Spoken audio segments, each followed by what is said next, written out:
I see. Thank you so much. The Adventurers Guild has been overwhelmed these days. No worries at all. We've always valued the strength of adventurers. Given the current situation, it's vital that we all work together. Since we're facing the same enemies, I'll send you the intel we've collected on the Abyss so far.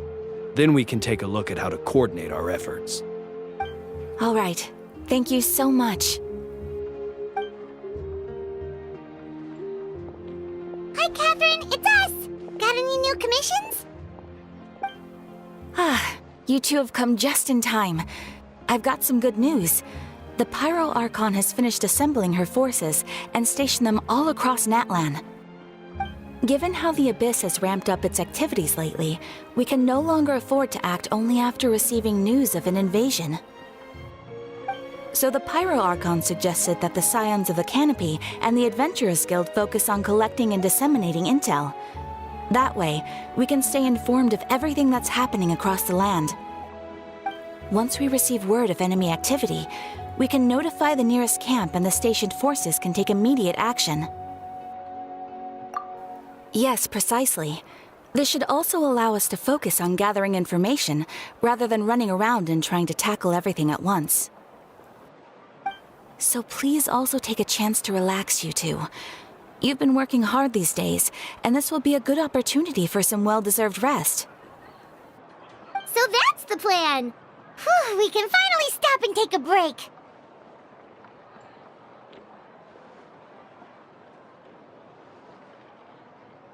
Paimon knows that. It's not like Paimon just wanted to lay here and do nothing. The movements of the Abyss are always unpredictable. There have also been times when it suddenly became more active in the past. The people here generally see it as something like an acute natural disaster. Once the disaster is over, everyone will return to their normal lives. We just all hope that day will be sooner rather than later. Oh, right. Most people have no idea just how bad the situation has gotten in the Night Kingdom. Oh, hey, Kachina! Are you feeling better now?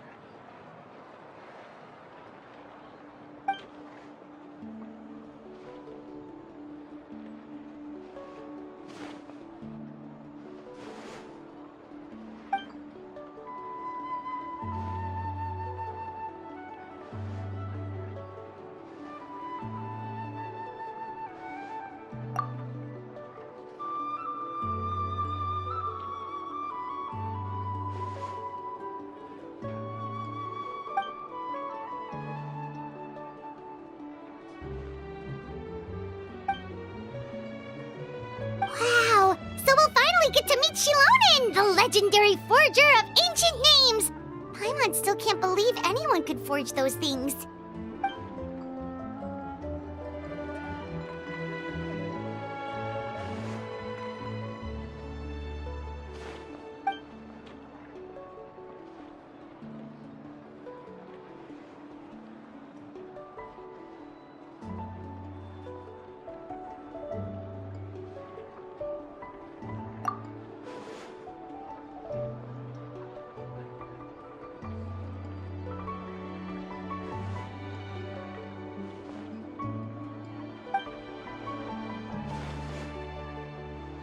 Hey, have some confidence in yourself, Kachina. After all, you're already a victor of the Night Warden Wars.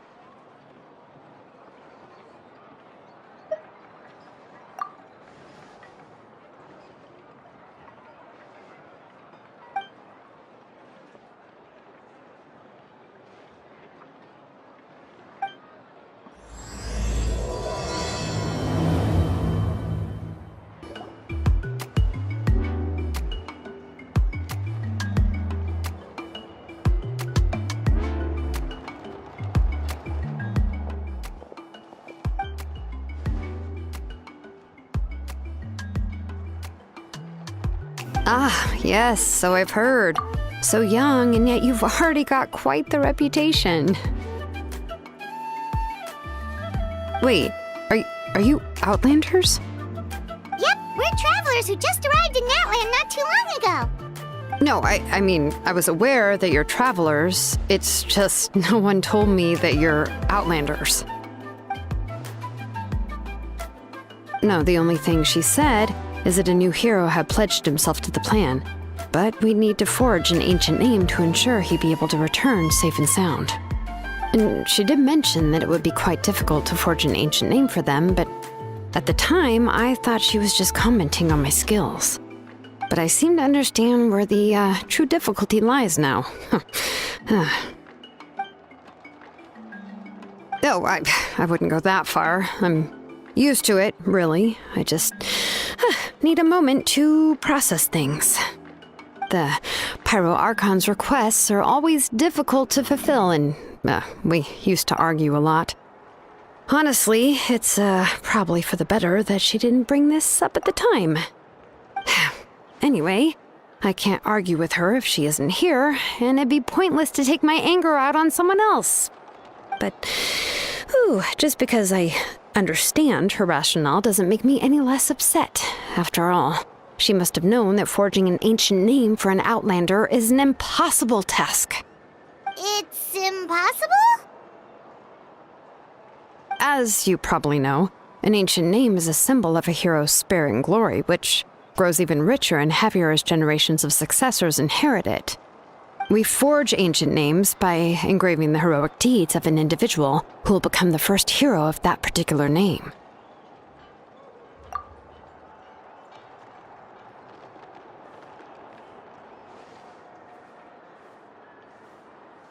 But they were all performed outside of Natlan, correct? Yeah, that's right.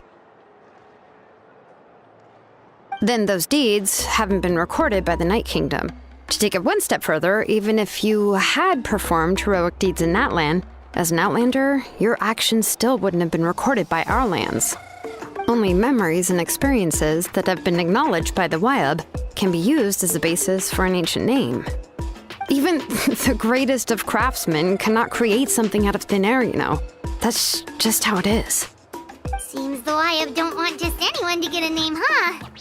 Awika, of all people, should know better than anyone, yet she's still entrusted the task of forging the ancient name to me. Oh, Paimon gets it. Nobody's happy being asked to do the impossible.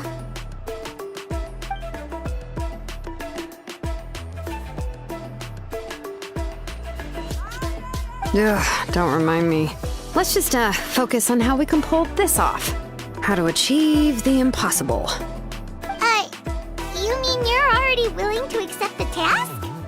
Well, what else can I do? What's happened is already done, and it's not like I can outright defy the order of my Archon.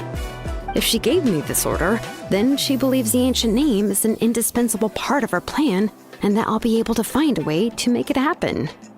In other words, the order is an affirmation of my abilities. Whoa, not only has she accepted the task, but now she's looking for silver linings?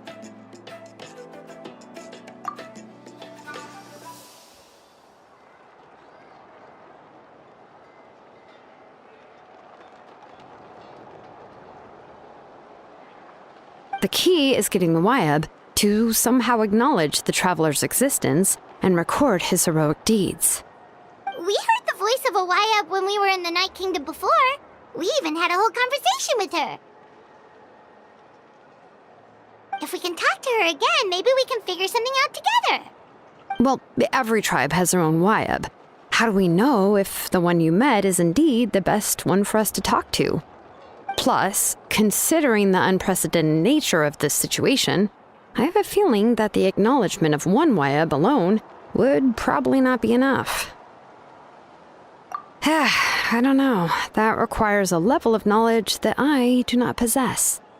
We need to find a consultant who's an expert on all things Night Kingdom and Wyab. The first person who comes to mind is Seatlali at the Masters of the Nightwind, the one we call Granny Eatstali. Oh, we've heard that name before. We used her Spirit Speaker Stone to find Kachina's ancient name. A person who can make something like that must be pretty impressive. I'm unsure she'd be able to help. Still, she's older now and quite eccentric. It's hard to even book a meeting with her, given that she's constantly holed up in her room and doesn't like to be disturbed.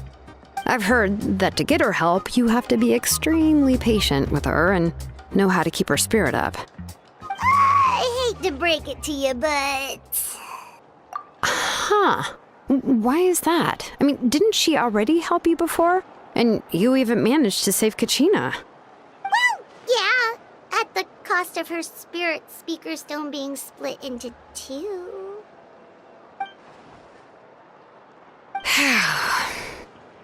Great going, Moeka. We're already off to a rocky start here. In that case, I guess your only option is to try to emphasize that this is an important order from the Pyro Archon. Hopefully, Seat Lolly would still want to show respect to the Archon. I'll also write you a letter on your behalf. If you can find someone to deliver it and mention some good things about you, then that should help too.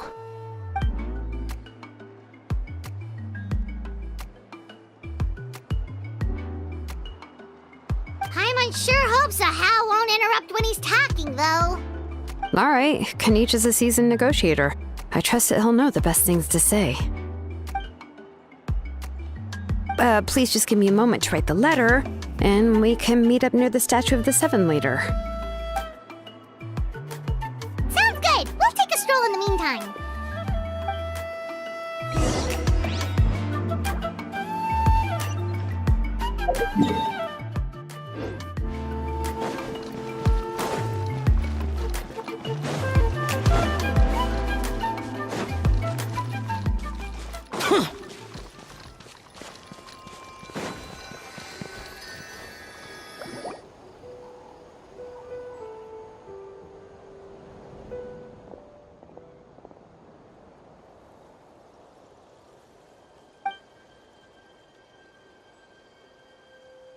I'm sorry to put this on you, Kanich.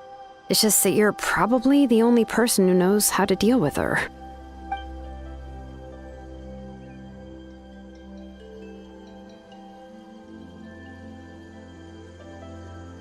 Oh, wait, so Kachina and the Traveler also know about the plan?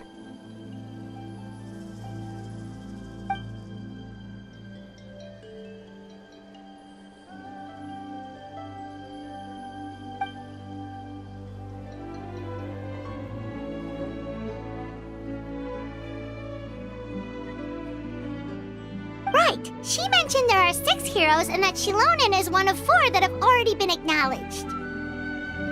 Oh, well, then I suppose there's no need to keep any secrets between us. Having companions walk by your side is perhaps the best solace when facing such a bleak reality.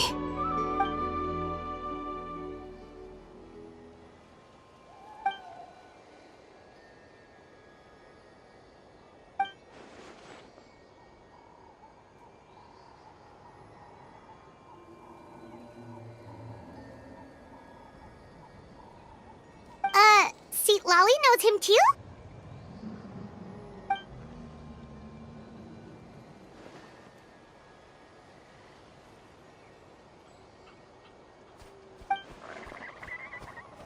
Given how the Masters of the Nightwind love to babble about dreams and revelations, they're already a pretty strange bunch to most.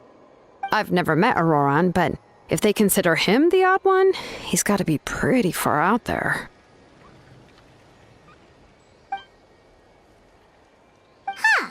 Makes sense. But Paimon wonders how Seat Lolly could be the first one to notice Auroran's disappearance if she spends the whole day in her room.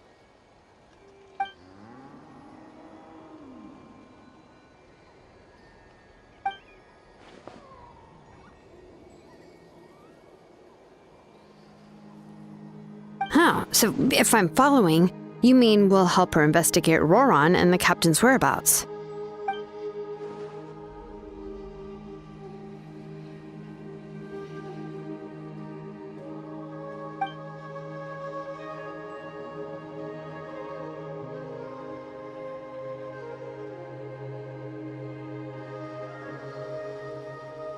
Yeah! Plus, we kinda owe her one anyway to make up for breaking the spirit speakers down. This is a pretty well thought out plan, as expected of Mollypo Kanich.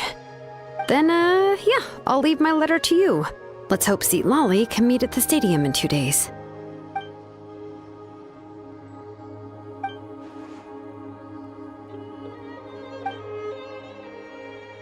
Okay, then let's part ways for now.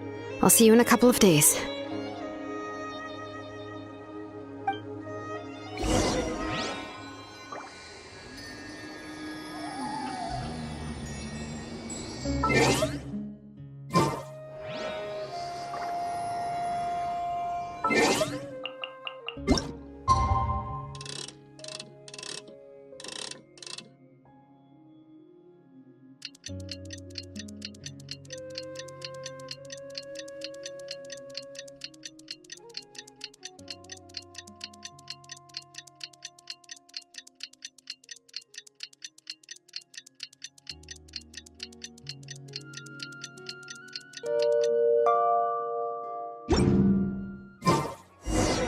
Oh, it's time to meet up with Shilonen. Let's ask her how things have been going.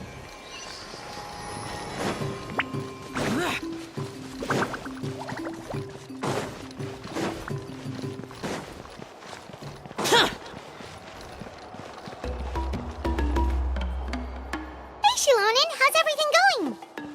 Oh, hi, Traveler and Paimon. I have bad news. Seat Lolly did not reply to our request, although I suppose I'm not too surprised. Huh? You mean she didn't even bother to give Kenichi a response? Guess she really does have quite the ego then. Yeah, well, she can be also quite eccentric, though she's one of the most gifted people around. Even the Masters of the Nightwind often struggle to work with her.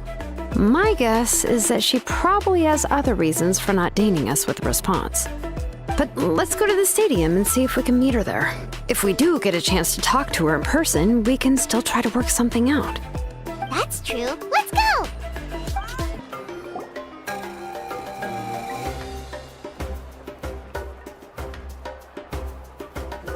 Paimon doesn't see anybody. Seems she's just not gonna show up, huh?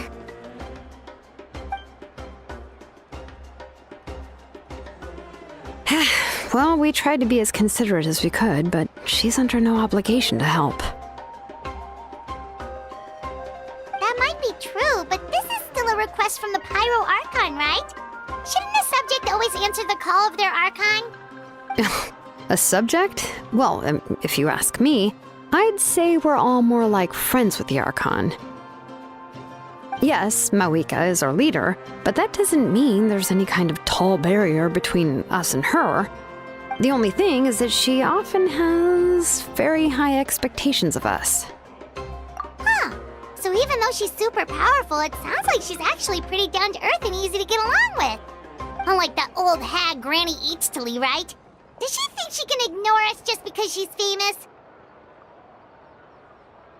You all talk about her like she's some kind of huge deal, but she didn't even bother to reply to our letter! Seriously, if she didn't want to come, she could at least let us know.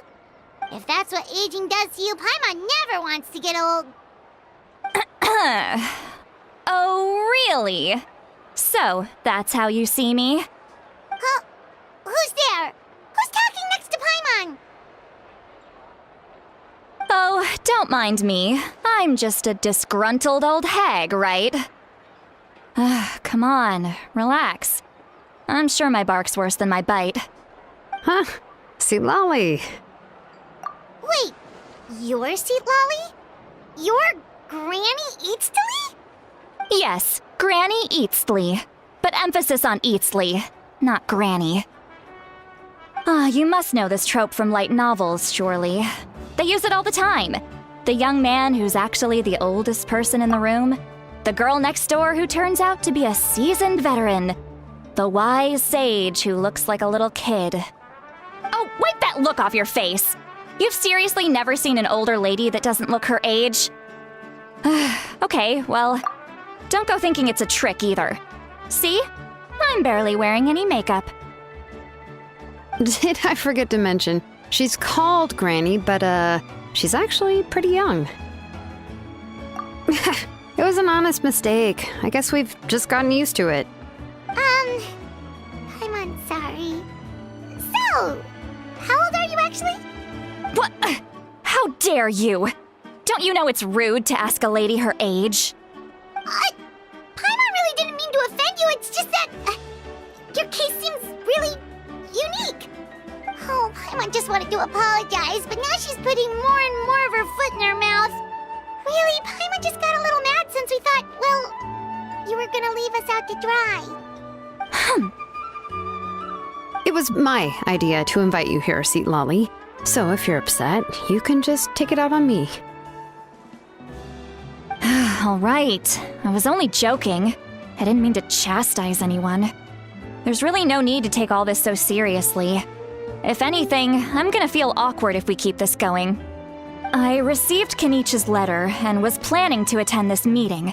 Since I had already decided to come, I figured there was no need to draft a reply that simply said, "Understood." Besides, just showing up is the most important part. No? But, of course, it's also natural for people to get held up by one thing or another as they're trying to leave the house. It certainly was a bit awkward to see that everyone else had arrived before me. At first, I was thinking of quietly sneaking over, but since you were already here waiting for me, I started to think about how I should phrase my apology, only to hear you all talking smack about me. Anyway, that's the whole story. Honestly, it's not like I owed you an explanation anyway.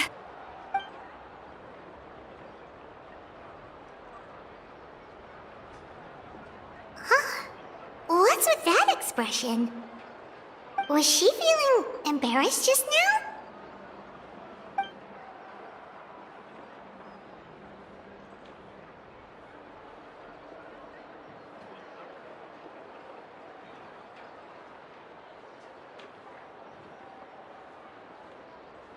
When the Masters of the Night Wind say they struggle dealing with her, I wonder if the feeling is mutual. She seems to be pretty awkward herself. Everything she does and says seems a little forced. Anyway, Shilonen, I heard that you require my help in crafting an ancient name. Correct. The situation isn't like anything we've handled before. Let me explain. I see. So Mauika has asked you to forge an ancient name for an Outlander. Well, that would be a first. And you've also heard all about Auroron. I must say, he's always been a good kid. I can't see him joining the Fatui of his own volition. He must have been coerced somehow. Yeah, that's what we came here to ask you. We'll help bring Auroron back if you help us solve the problems of forging the ancient name. What do you think? I suppose I'll just call you Traveler for now. Traveler, come here. Let me take a good look at you.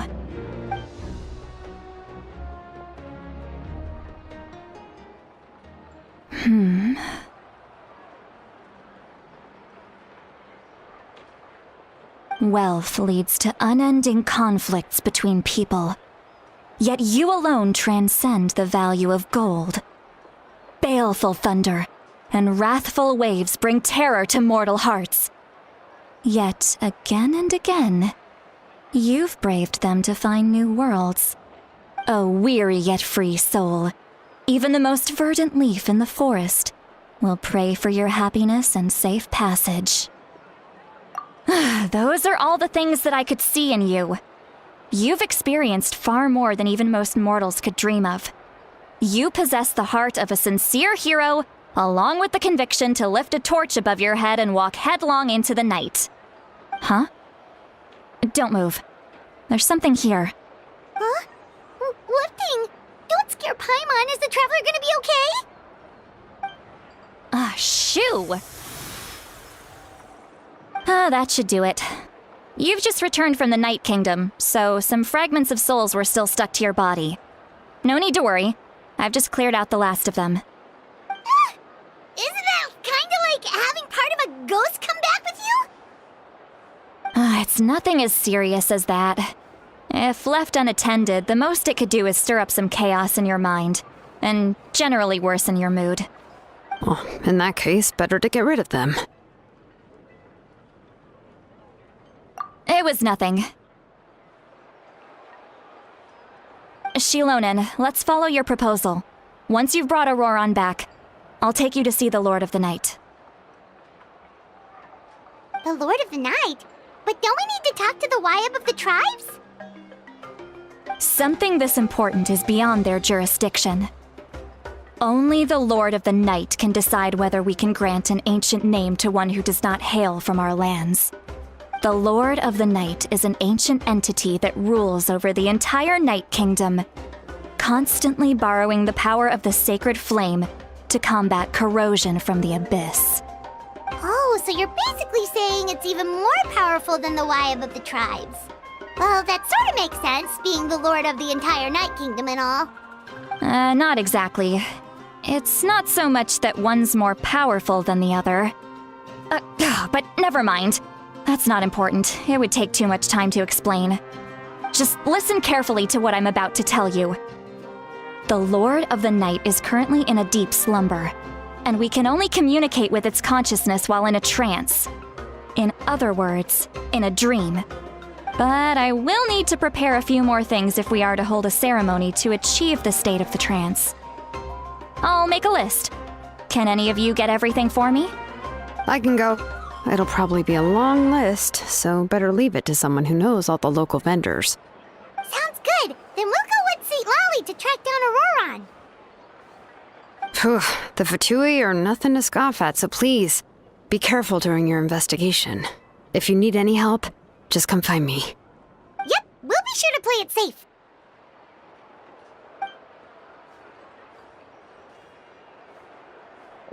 All right, now it's time for us to catch that brat and bring him back. I'm sorry I made you wait earlier. It was actually because I decided to swing by Auroron's place to look for clues. He has always lived alone, and I found a broken jar in his house. There was also something off about his phlogiston aphids, which I assume is because their keeper has been gone for quite some time. And interestingly enough, I saw some slash marks in the house that did not match any of our local weapons. My guess is they were left by Snezhnayan arms. Oh, sounds like the Fatui broke into his house and took him hostage. But why would they kidnap a kid who just spends his days living in the country and raising aphids? He's only in his 20s. What would they want with him? That's not to say that I believe he's totally innocent, of course. Since he's the only one who was kidnapped out of everyone in Natlan, he must have done something to attract their attention. In any case, we'll get to the bottom of this once we manage to get him back here. I'm truly sorry to put you two through all this trouble with me. But please help me get him back. You can count on us! All right, then let's start by heading to where Auroron was seen last.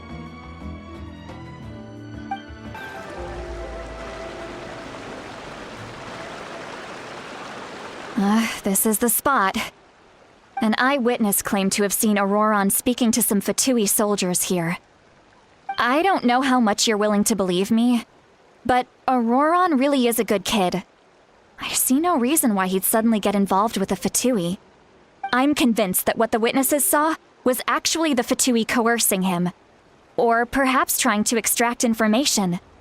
However, I doubt anyone would believe me, given there are no signs of a fight. Didn't Kanich say that she's a big name in Natlan? Feels kinda weird to see her so frustrated and helpless like this. Auroron? Well, he was left at the side of the road as an infant, and the people of the tribe took him in. You could say that everyone had a hand in raising him.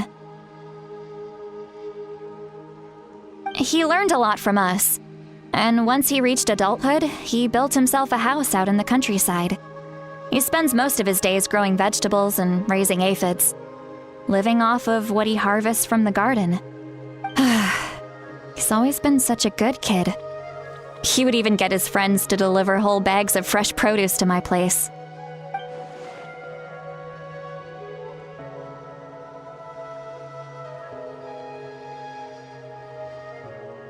Oh well, let's keep looking. He can answer all of our questions once we find him. He's been raising phlogiston aphids for a long time, And since they were disturbed, they secreted a special type of phlogiston.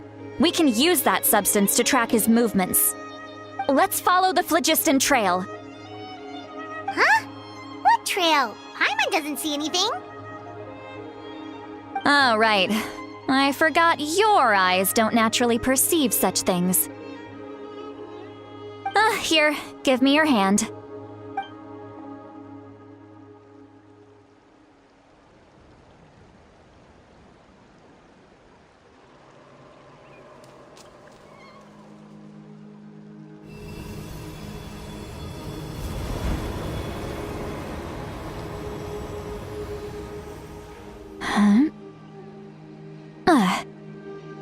How about now? What do you see?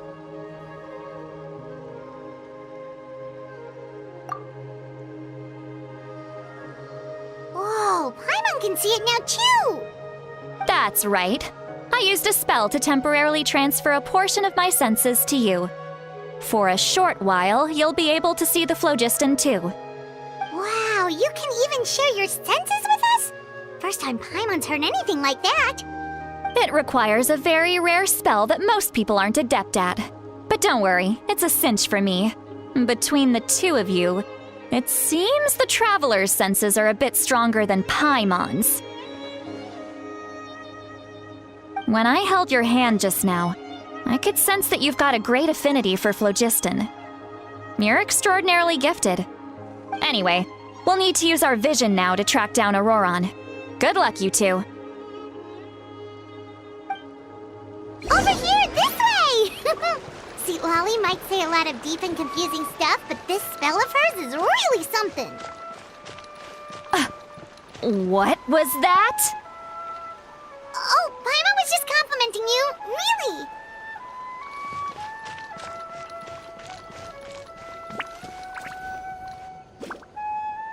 What does she mean by deep and confusing? As far as elderly shamans go, I'd say that I'm already pretty easy to talk to.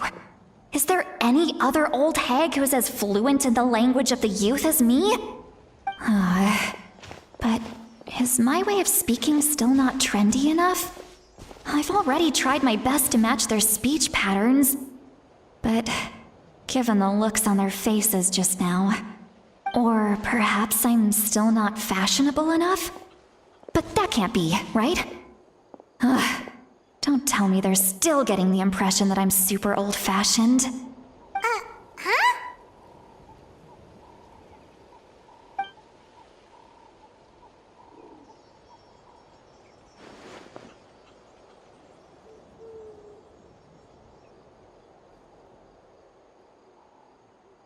Was that St. Lolly's voice?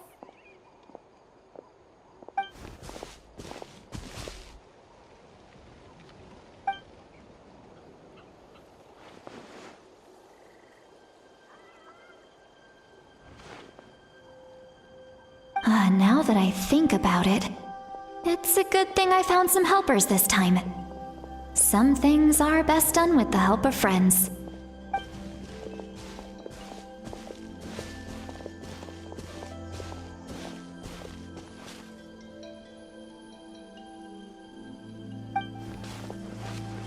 Oh? They appear to be feeling quite confident. Looks like our work will go smoothly.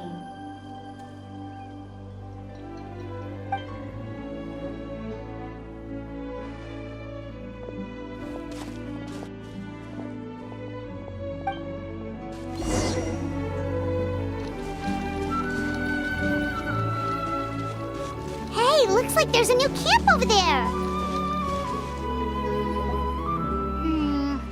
Yep. Judging by Paimon's experience as a guide, it definitely looks like people set up camp here. Wait. The phlogiston here is a bit odd. Let me see. Paimon sees a small shape here. Could it be some sort of symbol? This is a distress signal for the Masters of the Night Wind. Only someone from our tribe would recognize it. So Auroron was indeed being threatened. We've got to find him, fast. Leaving such a subtle mark implies that he was trying to be discreet. In other words, he was probably under the Fatui's watch. If they notice us, we can just charge in and fight them to the death. But what if my darling grandson is also there? I can't have him caught in the crossfire. No, I've got to be careful. Otherwise he'd get hit as well. How annoying. No, I've got to stay calm and keep my composure.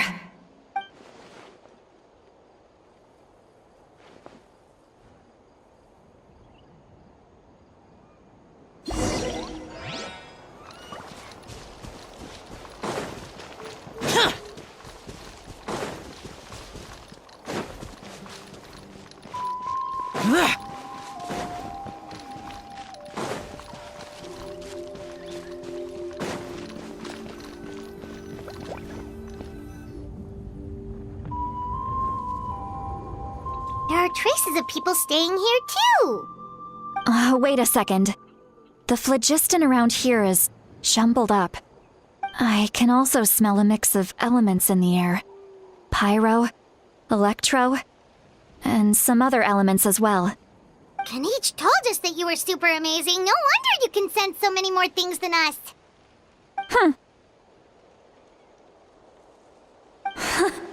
It's about time that little brat said something nice about me.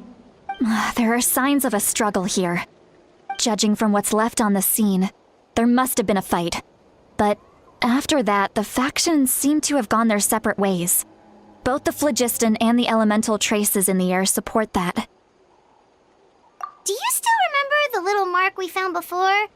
Paimon's thinking, what if Auroron wanted to leave another distress signal, but was caught by the Fatui?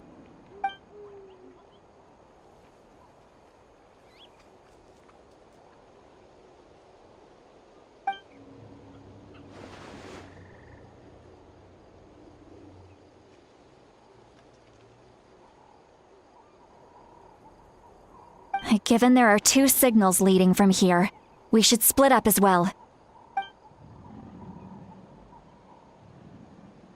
I'll take this direction, and leave the other one to you.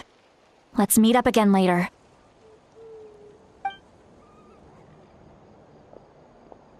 Auroron, what the heck were you doing? It's one thing to trouble me, but now I had to bring other people into this as well. You little brat. And off she goes! Traveler, did you hear all of that as well? Once Seat Lolly left, that voice went away as well. Paimon even tried calling her name inside Paimon's head, but there was no response. So you were thinking the same thing! Paimon also thought that if we could hear what she was thinking, then she could probably also hear what we were thinking in our heads. She did say that she was quite adept at this spell, and it doesn't sound like she's had any trouble with it in the past. Maybe we're a special case and can hear her thoughts as a side effect. If you think about it, she's really got a lively inner world. It paints quite a different picture from Paimon's first impression of her.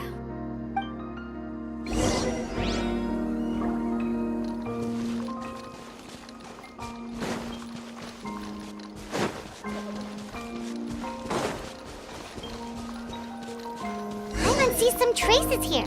Let's follow them and see if we can find anything up ahead.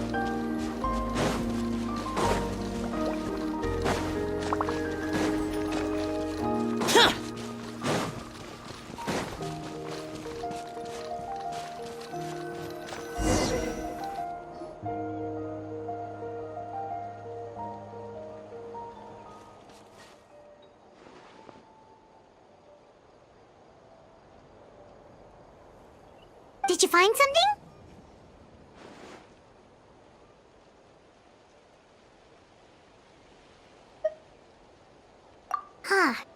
So we can't tell where Auroron might have gone from here. That's weird. The phlogiston trail suddenly stops. We can't make anything of these footprints either. But he can't have just evaporated into thin air, right? We know he wasn't alone. He had all those Fatui with him.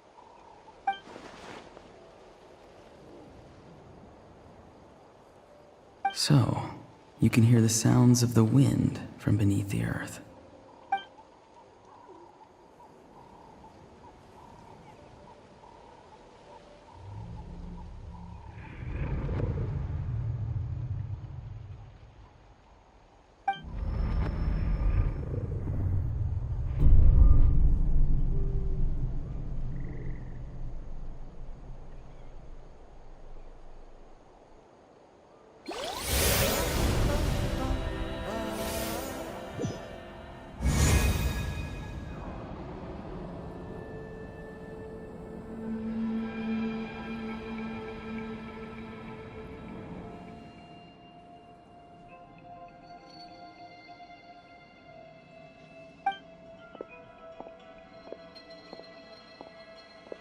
I'm very sorry, but please do not move.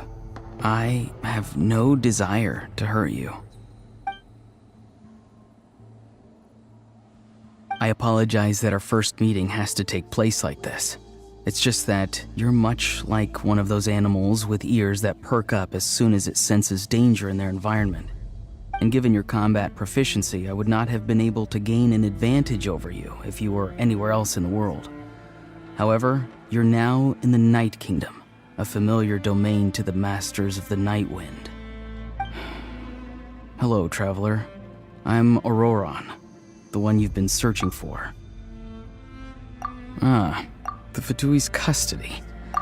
I see. So even Granny has told you that I was coerced by the Fatui. I'm afraid you've been brought here by a lie, like a false omen in the lingering smoke. My friend and I only left those traces to lure you here. Deceiving you was never our true intent, however. It was simply the fastest and most feasible way for us to set up a meeting. Greetings, traveler from afar. Be careful with this traveler. His soul is temporarily restrained by us, and it appears to have become more fragile in the process.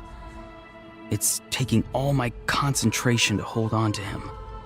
It was I who tasked Auroron with leaving the traces to lead you here, and I who used the Master's ritual to bring your soul to the Night Kingdom. I've heard much about you from the past encounters you've had with my colleagues. Given the present situation in Natlan, I would like to sincerely request a formal meeting with you, in person. I will use the opportunity to explain my goals and motivations to you, as well as why I mistrust Malwika, the Pyro Archon.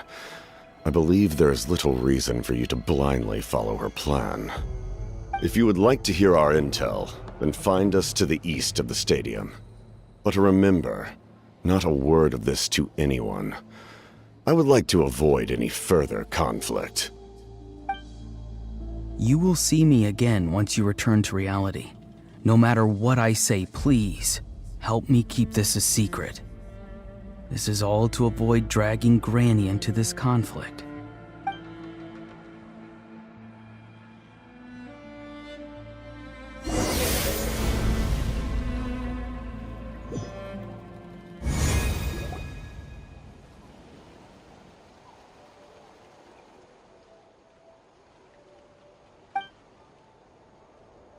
Hey, what happened just now?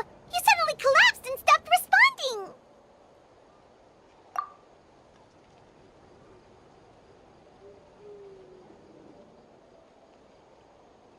Hey, why are you sitting on the ground? Are you okay? See, Lolly! He froze for a moment and then just collapsed to the ground. Could it have been those leftover remnants from the Night Kingdom? Do you have any itches or pain anywhere? Don't worry. We can take a short break. Sorry, I know I asked for your help. But had I known you were feeling unwell, I wouldn't have taken you on this trip with me.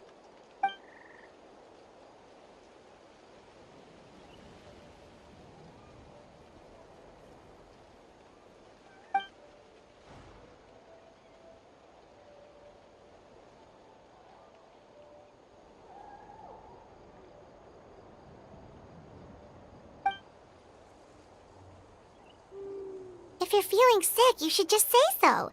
St. Lolly should be able to, exorcise any ghosts or weird stuff that you picked up in the Night Kingdom. A seasoned traveler must know the importance of not pushing yourself beyond your limit. If you need anything from me, just say the word. In any case, let's take a bit more time to rest now.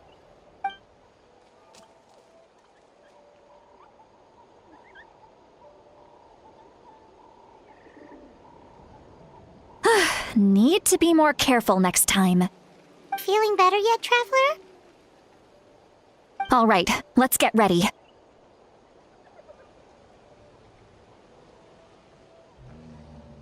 I followed my phlogiston trail earlier to a stronghold guarded by soldiers. I have a feeling that Auroron is probably being held inside. Oh, so it's close by. Then let's head over right away. Well, I recruited you to be my helper, which means we're in this together. Like the wind and the clouds. We either move as one or not at all.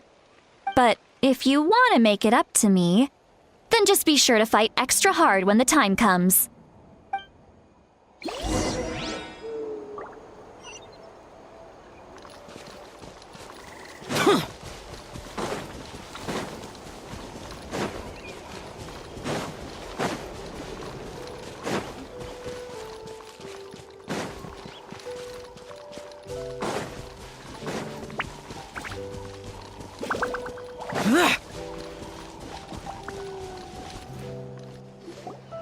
Look over there.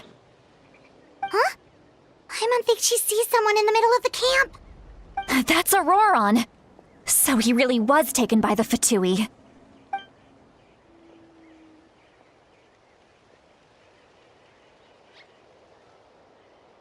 All right, we'll take the lead.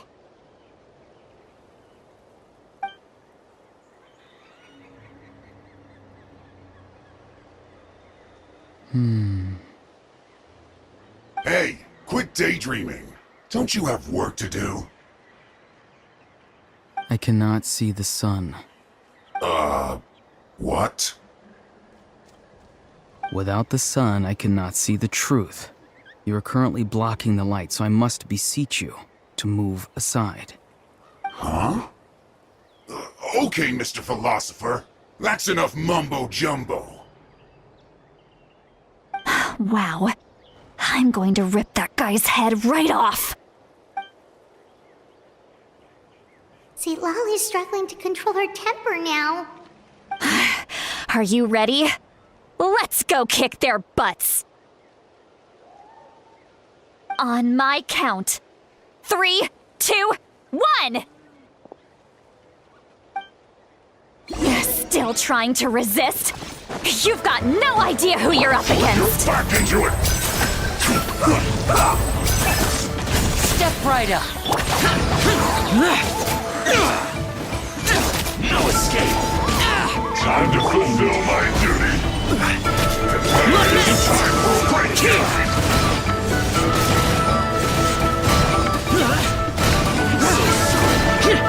Let's end this quickly! Can this be?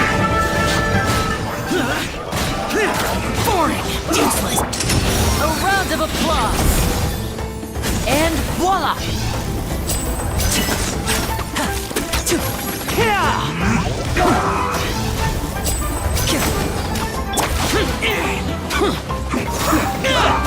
This is order.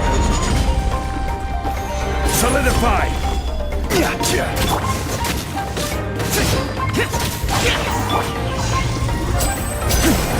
Step right up. Send this quickly.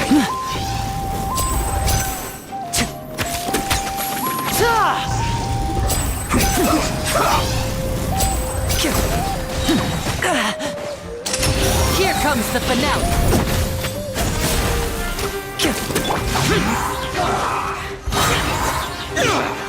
Disappear. Here. Worthless. Here. Send this quickly. This isn't good. Disappear! Order guide you. Stabilize. Killjoy. Excuse me. Just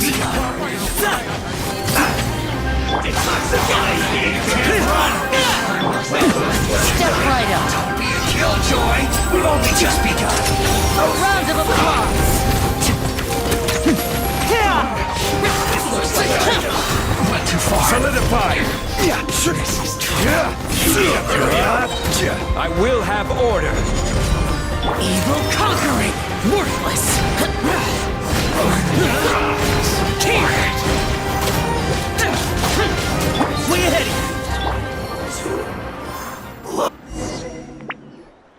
Auroron! Granny! Paimon knows she's called Granny Eatsley, but it's still kind of weird hearing someone actually call her Granny. And greetings to you too, Gramps. What did you just call him? Gramps? Is that not right? You're Granny's friend, are you not? You seem to be approximately the same age as her, so I figured you've got to be Gramps. How many times have I told you? It doesn't work like that. There are a lot of people who look about the same age as me. You can't go around calling everyone Gramps or Granny. Oh, wait. He's not a child, is he? Don't tell Paimon he's one of those people who look like an adult but are actually only 8 or 9 years old. Oh, your words have pierced my heart like a thorned vine. Given how hard those thorns are to remove, I may just need to find a pair of tweezers. Why are you so upset? You can just say yes or no. Of course I'm not a child. It's just Granny always taught me to show gratitude where it's due. And since the Masters of the Night Wind raised me collectively, I basically see everyone above a certain age as an elder I should look up to.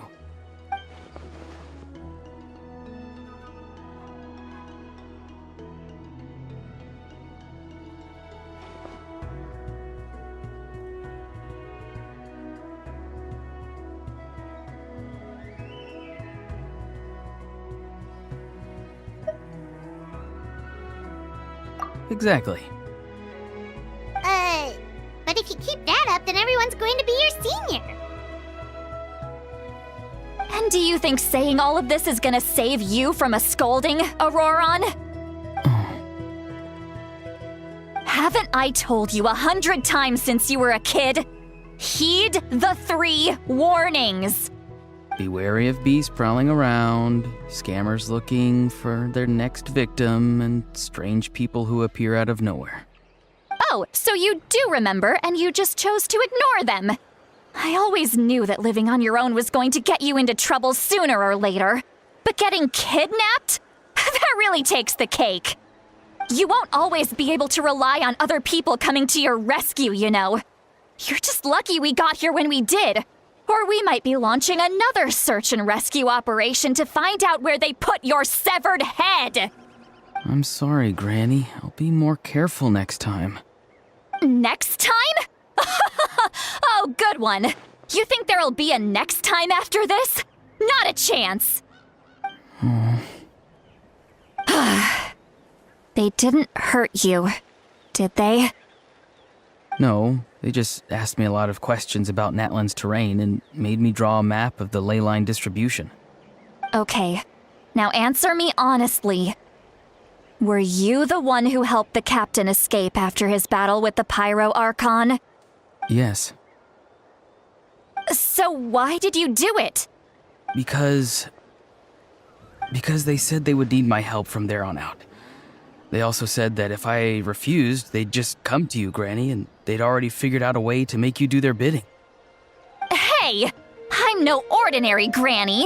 Would they really dare to come after me? And you!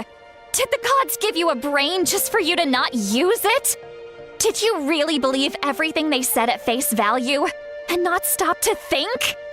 Thankfully, the Pyro Archon only asked that we find the mysterious individual from the Masters of the Night Wind and didn't slap your name on a wanted poster. Don't think for a second that she doesn't know what's happening. Even if the truth that you see will soon manifest into reality, There is still no need to preemptively panic. Have you forgotten the words that I've taught you? I'm sorry. Ugh, forget it. We can submit the details of this camp and the defeated Fatui as evidence of your innocence. Let's clean this place up and get back to the city. Auroron, you better remember this lesson well and seriously reflect on your actions. Also, once we return to the city, come to the speaker's chamber with me. I'll need you to explain everything. Sounds good. Should I bring some of my homegrown vegetables as well? Your vegetables? Yes. I grow a lot of fresh produce in my garden. I hope the Pyro Archon won't be too picky about the selection. Now's not the time to be thinking about that. If you do come face to face with the Pyro Archon, the first thing you should do is... Recite the 3 warnings. Huh? No! You should emphasize that you were not in cahoots with the Fatui! How exactly did the Masters raise this guy? Oh, right.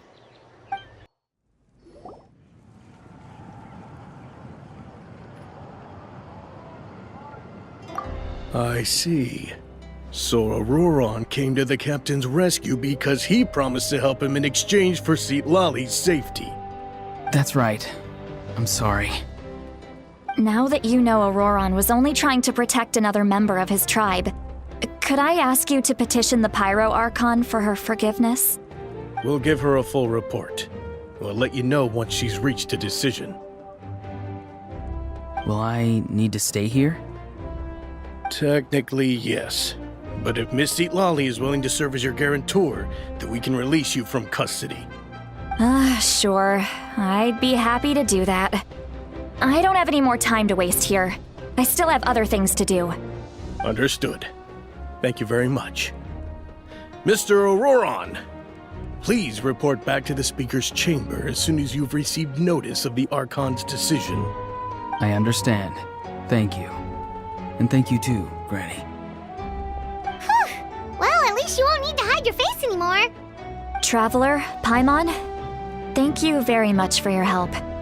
And don't worry, I haven't forgotten about my side of the deal. Once Auroron is settled, I'll go talk to Shilonen and get started on forging an ancient name for you. Oh, thank you. You scratch my back, I scratch yours. It's as good as done. You can just go twiddle your thumbs or something while you wait for the good news. Bye for now. Come with me, Auroron. We've got to find you a place to stay for the night. Goodbye, Gramps.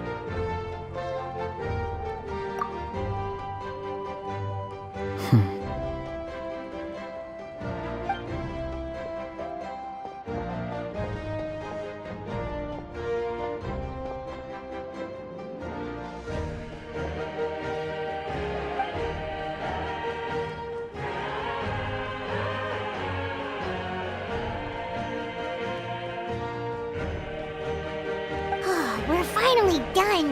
All right, it's time to find some grub. Huh? What is it, Traveler?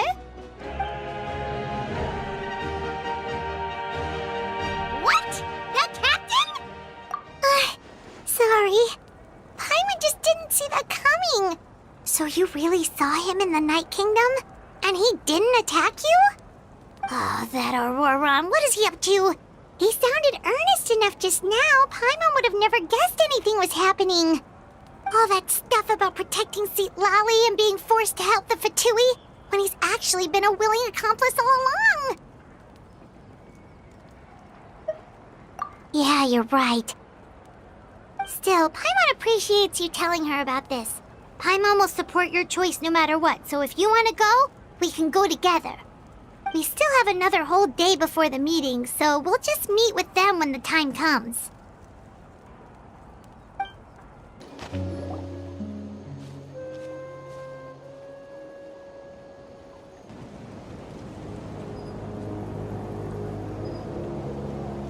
Weird. Paimon doesn't see anyone. Oh, please don't let this be a trap.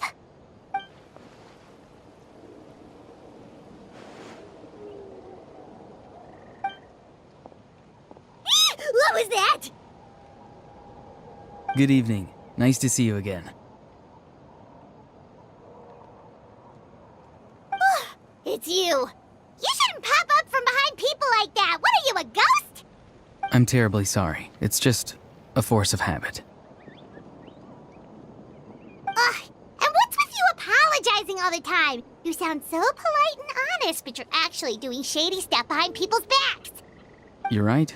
Granny tells me that too. Huh. Come to think of it, you remind me of her. Sometimes you two sound really similar, you know. Oh, so you're gonna call Paimon Granny too now? Well, I could.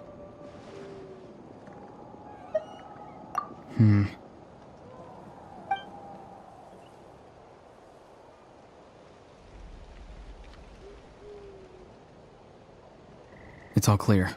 Over to you. Excellent. The fact that you showed up proves that I was right about your character.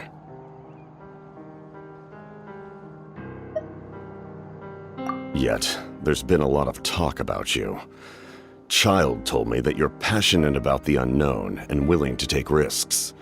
Rather than facing you as an enemy, I would much prefer to bring you to my side.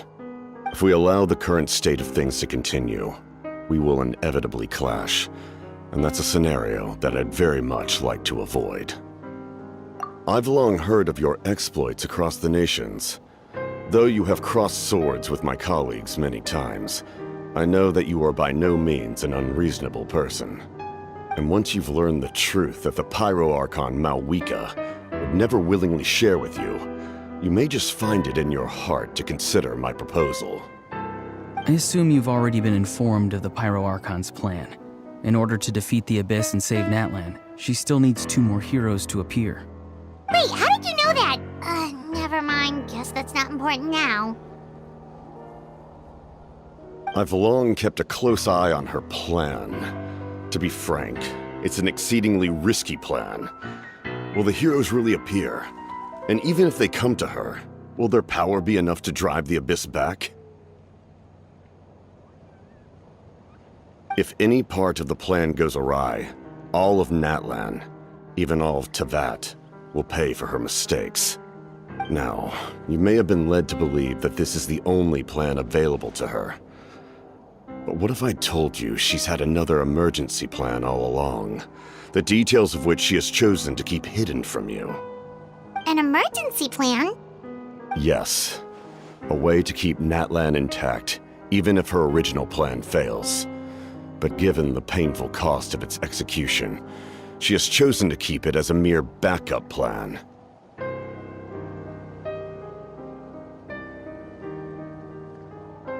Whether this stems from hesitation, fear, or even naivete, I cannot say. But Natlan cannot afford to wait until she comes to her senses.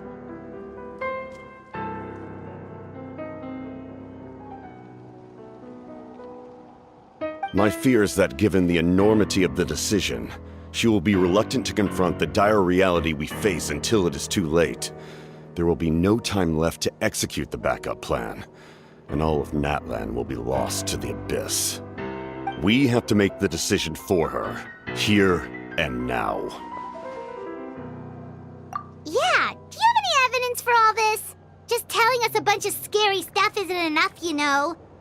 Besides, wasn't it you who tried to seize the Gnosis for the Tsaritsa's plan?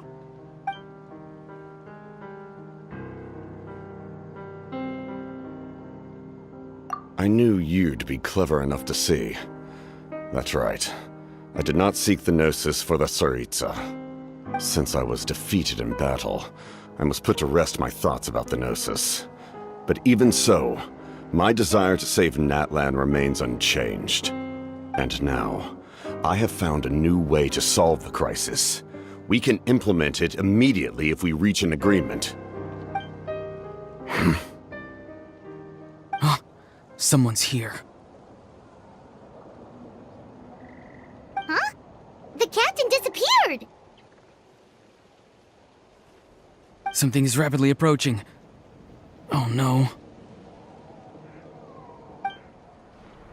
Something! Bad news, chump! It's your granny! See, Lolly, when did you get here? I knew something was amiss after we were separated. Hidden ceremonial tools, an unconscious traveler. I must say, I'm very curious about what you're up to. How dare you go behind our backs like this, Auroron? Colluding with the Fatui? Really? Oh, here we go again. Cat got your tongue, huh? You really think you can avoid a scolding just by staying quiet? I'm not trying to avoid anything. Oh, and now you're talking back. Well, go on then. Explain yourself. What the heck are you up to? I'm sorry, Granny. I feel so guilty. You! That's it! Where are my tools? I swear if I don't teach you a lesson right here and now, I'll... Wait, see, Lolly! Please, calm down. We, still learned a lot of info, didn't we?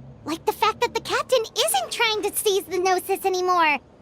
So, maybe just save the scolding for later, okay? Listen well, Auroron. You're only getting out of this now because of the Traveler's plea. This isn't over. You hear me? You're right, Traveler. Let's go. We can discuss this more back in the city. You two keep an eye on Auroron for me, okay?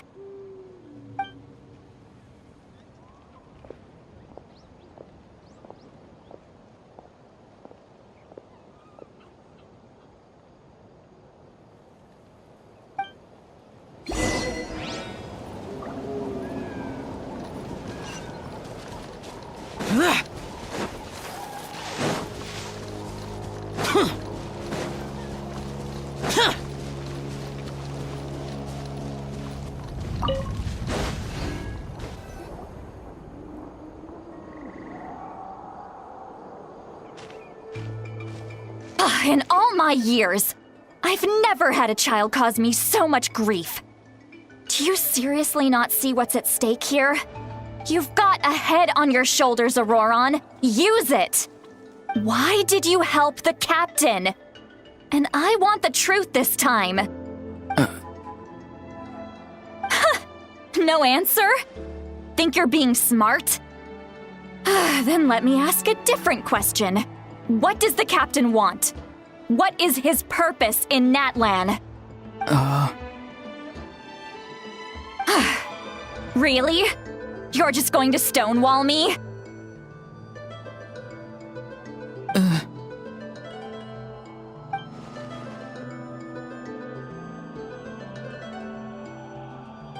Just use your brain for a second. What do you possibly stand to gain by helping the captain? Only endless trouble awaits you and everyone in the tribe. You've always been a good kid. Why would you throw that all away now? If you're worried about something, just talk to me. Granny would much rather we had a conversation instead of constantly clashing like this.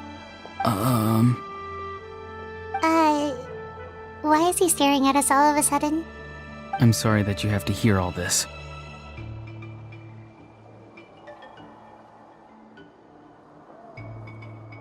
You're very kind.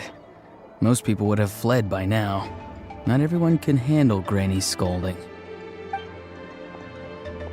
Oh? You dare gossip between yourselves instead of listening to me? You... Sorry, Granny. Sorry, Granny. Sorry, Granny. You know what? Fine.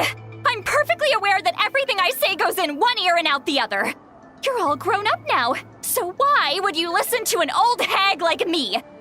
You say all the right things, but then you go and completely ignore me.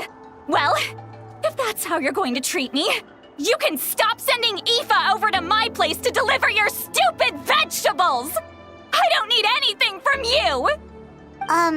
Who's Aoife? A delivery person? That's irrelevant. The point is, he hangs out with this kid, so he must be no good. You kids get to a certain age and suddenly act like you know it all. There's nothing I can say to get through to you. Auroron, if you're still thinking about that so-called duty, then please, just forget about it. The ley lines did not fall to this state because of you. And we've long closed the book on that incident. Seems they've started talking about some kind of tribal history. I'm starting to get lost. That's not it, Granny.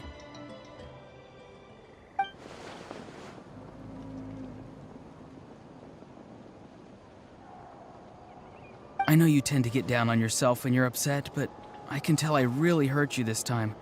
All I can say is I'm sorry. His voice. Auroron! Where have you gone? It sounds like he's somewhere super far away, but isn't he right here in front of us? I'm really sorry. It's up to all of us to do everything we can to save Natlan. So I've got to go. Get back here this instant! Auroron! What is this? Powder from plant spores? Is that the trick he used? What just happened? How was he able to suddenly get so far away like that? It's a trick of his. If you grind spores into a powder and spray it in the air, it can be manipulated to create an illusion. He pulled it off flawlessly. He must have put a lot of time into perfecting it. Don't tell me that's how he's been hunting in the fields these days. Couldn't he have picked up something more useful? Little brat. That's it. The next time we meet, I'm definitely going to break his legs. Whoa, that's a little extreme. But still, why does he feel like he needs to run from us? If his goal is also to protect Natlan, then can't we work together? I'm sorry for interrupting your conversation with them earlier. But even if you'd been able to hear them out, there's no guarantee you would have gained anything substantial. Auroron probably did everything he could to get away because he knew I'd get the truth out of him sooner or later. That brat. I swear.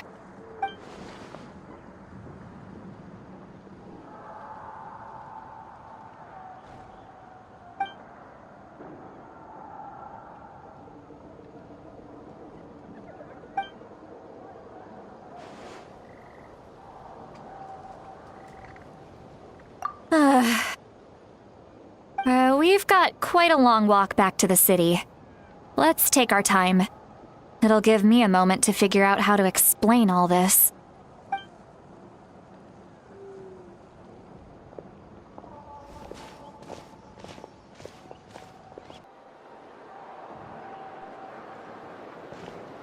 Do you two have some time? Feeling hungry? How about we get something to eat? Oh, right. It's been a while since we last ate. Now that we can relax, Paimon just realized how hungry she is. Then let's go. We can find somewhere to sit down and talk. Food and drinks are on me. Really? You're not gonna take her offer? That's right. See, Lolly has gotten a lot quieter since Aurora ran away. She seems to be having a hard time. He's right. We're seasoned adventurers, so we're more than capable of paying our own bill. Hey, come on now. You won't even let me take you out for some food and drinks? I just wanted to treat you to a meal. Are you sure? We can save you some Mora. Mora is the least of my concerns. Besides, we're definitely due a meal after all the time we've spent together. Let me get this one. I might be an old hag, but I like to think I'm not completely useless. Sure, that's fine with us, but Paimon doesn't want you to be sad, Sweet Lolly. Don't worry. I'm sure a juicy grilled steak will work wonders.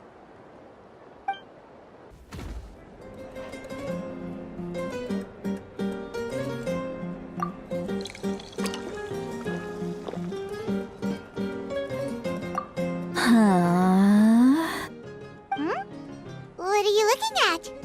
Do you see two people standing by the door? They look like spitting images of each other. Are they twins?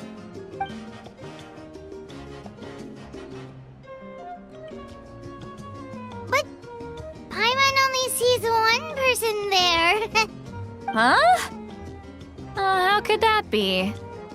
I guess my mind isn't as sharp as it used to be. Give me another bottle, boss!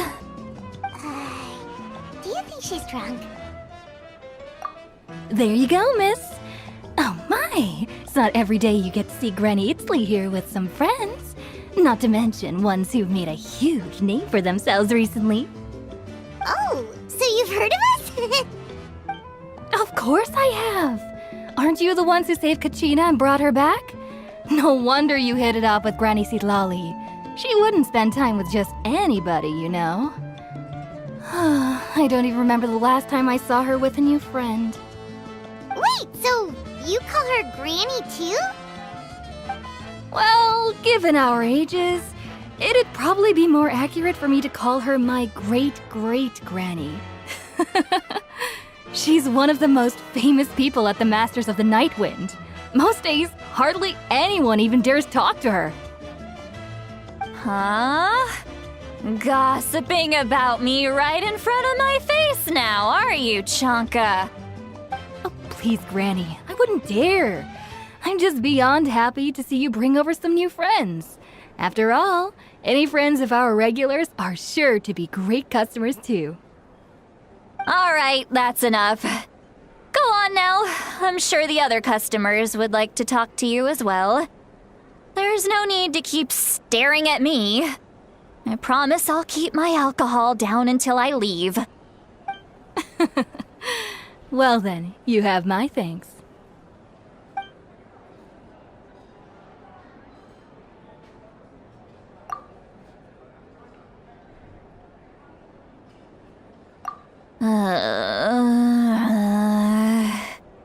Sitlali?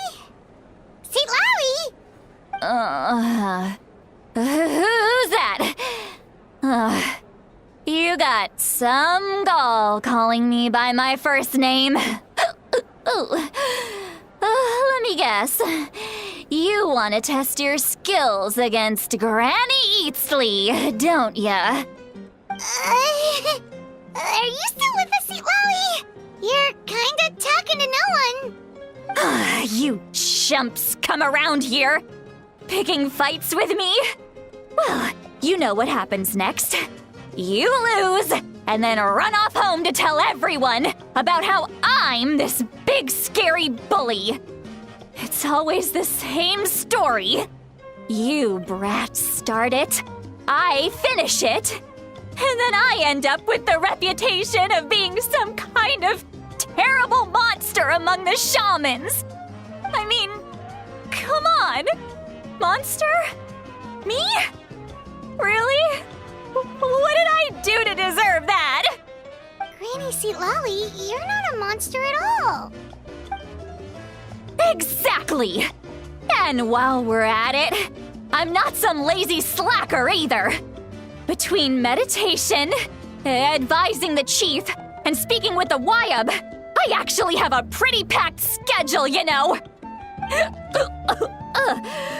Oh yeah. And I have to mentor all the new kids. Hey, new kid. Yeah, you. Don't play dumb. Didn't I teach you how to find phlogiston? You see? I know my stuff. I'm a good teacher. You tell him. That's more like it. About dang time someone showed me a little respect. Yeah, Granny's a hard worker, all right. You can always rely on old Granny.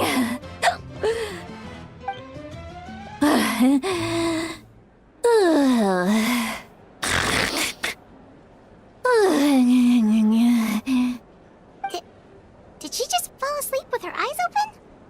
Oh, jeez. Behind this pitch-black curtain, a chapter of hatred reveals itself. Behind the smoke, the lingering smoke. She's meditating again. She does this whenever she's had a few too many drinks. Her mind's actually racing at this point. It's quite the opposite of sleep. Is this another specialty of the Masters of the Nightwind? No, I'd say it's an ability that's unique to Citlali herself. While she can easily pick up everyone else's skills and tricks, few have been able to master hers. Warning, warning. Red, the color of danger, has now arisen within that pair of eyes. Huh? Traveler? Paimon? What's wrong? I'm gonna hurl. Hang on, just keep it in! Phew. Okay, it's passed. That was a close one. You had Paimon worried. Paimon really thought you were about to barf all over the table just now. How embarrassing. I'm sorry you had to see me like that. That's never happened before, I swear. I've never thrown up, not once. Are you feeling okay? Wanna take a quick walk and get some fresh air?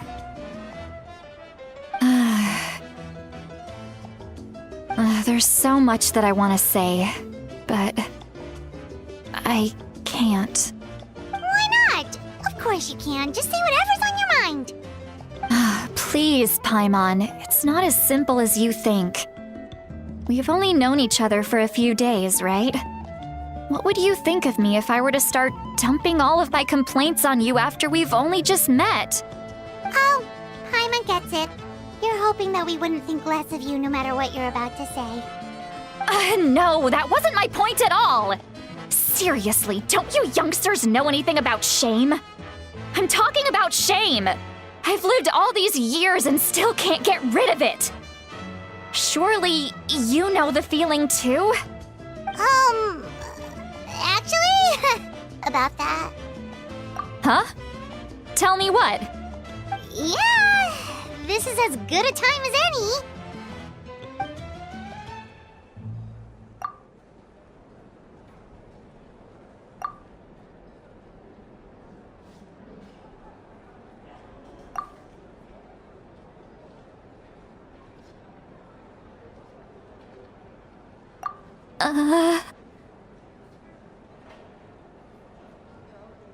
So, you heard my... It's okay, Sweet Lolly. You had every right to complain about those things. I can't take it anymore! Why do these things happen to me? Hearing me mumble under my breath is one thing, but hearing what I mumble in my own head? That's too much! It's just like when you're rolling on the floor in your pajamas, but you forget to lock the door, and someone bursts in to deliver cabbages and sees the whole thing! So that, happens to you a lot. It happens to people in general, okay? Doesn't matter if you're 200 years old or 1,000 years old. Everyone rolls around in their pajamas sometimes. I was just picking something generic. Take a walk with me. I have things to share with you. Looks like she's completely given up. Like those criminals who just confess everything and accept their fate.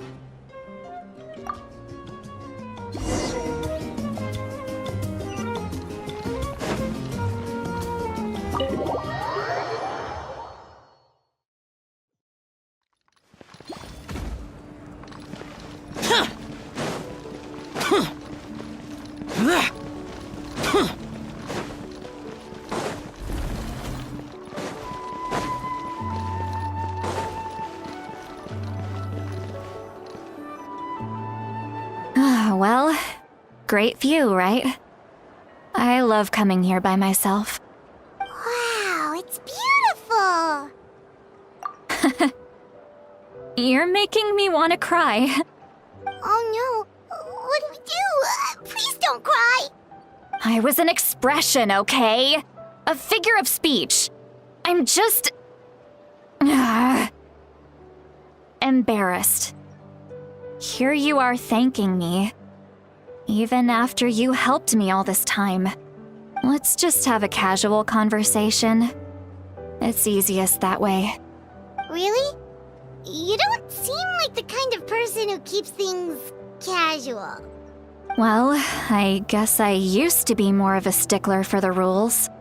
And you're right, I don't usually open up to the people of my tribe like this. I'm just an eccentric old hag to them. That story's been passed down so long, it might as well be true. But you're just a regular person. The kids of my tribe would have a heart attack if they heard you say that. Granny Eastly is a powerful figure. Be careful around her. That's what they'd say. Well, you are powerful. Are they afraid of you? Some are. Others are mad I always come out on top. A few decades like that, and people stop knowing how to deal with you. What about you? Are you scared of me? We don't find you scary at all. That's because you're not from my tribe. You don't know how many delusions of grandeur I've destroyed just by existing. I make people realize that no matter how hard they work, they'll never become a living legend like me. Oh, not to brag or anything. Maybe it's hard to believe. Just pretend I never said anything. We believe you. Shilonen has full faith in your abilities, and Auroran didn't seem scared of you. He thinks of you as his granny, right? Yes, but Auroran's a special case. Mawika already told you about her plan, and you've given so much help to Auroran and me. You deserve to learn the full truth. Auroran's not like other people. As I mentioned, he was abandoned as a child. The reason being, his soul is incomplete. The Masters of the Nightwind view this as a bad omen, capable of bringing about illness and misfortune. No one knows who his parents were. He was just left on a rock in the wilderness. It's a miracle he wasn't devoured by some wild beast. The Masters of the Nightwind believe they can see human souls, and in Auroran's incomplete soul, they saw a possibility for Natlan. A possibility to turn Auroran into a vessel for lost souls. The ceremony would allow lost souls to gather within him. Auroran would then be sent to the Night Kingdom to return the souls to their rightful place, strengthening the ley lines and completing the ceremony. Wait, that doesn't sound right.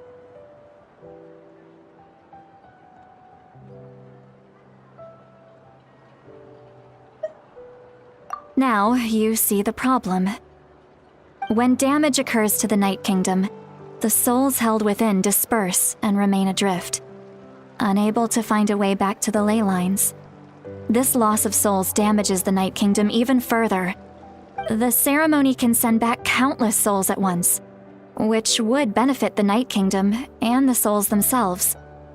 Of course, the vessel, Auroran, would be sacrificed in the process. I wasn't surprised the chief at the time came up with the plan. The ley lines were already in a terrible state. A suitable candidate for the ceremony appears, and now you have the chance to make things better. Of course you're going to take it. When the chief asked for my opinion, I didn't give my approval, but I didn't object either. So they went ahead with the ceremony. It failed, and Auroran escaped with his life. Pathetic, isn't it? By not objecting, I basically gave them the go-ahead. Maybe they didn't have my explicit approval, but it's not like I did the right thing. If the ceremony was successful, Auroran would probably be dead. Of course, in my tribe, death is rarely something to fear. But what kind of message would we be sending by sentencing a newborn to death? By using a human life as a tool? It's not right. So, when I learned the ceremony had failed, I was ashamed by my inaction, and absolutely relieved by the result. The plan was never a secret. Or, I guess I should say, there was no point to keeping it a secret. A simple investigation from Auroron would reveal everything. Everyone thought he would be happy he survived. And he never really said anything to the contrary. But just as I was about to put all of it behind me, he asks this question. Would Natlan have been saved if the ceremony succeeded? Wait, but it's not his fault. He knows that, but he still feels guilty. Auroron has a strong ability to perceive souls, more than any of us.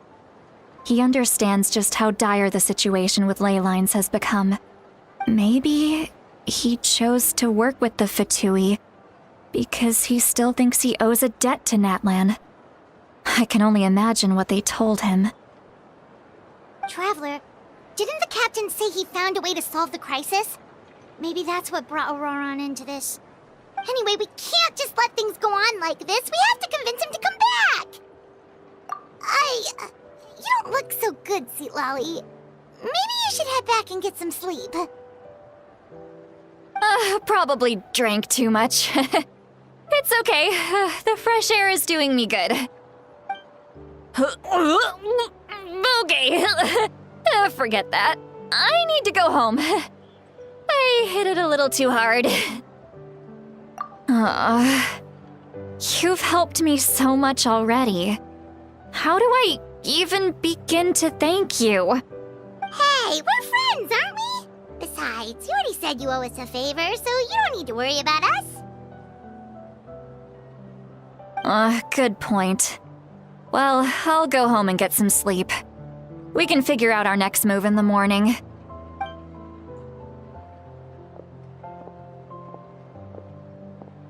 Friends. I like the sound of that. Auroron's probably back with the captain, don't you think? You mean about the backup plan? Do you really believe what the captain told us?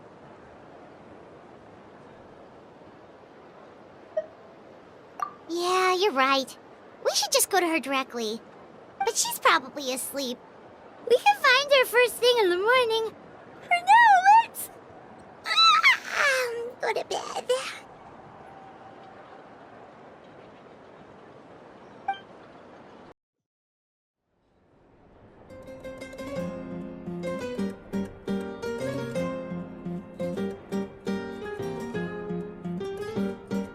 Please, it's so noisy outside. Pirates still half asleep. Well, guess we should see what's going on.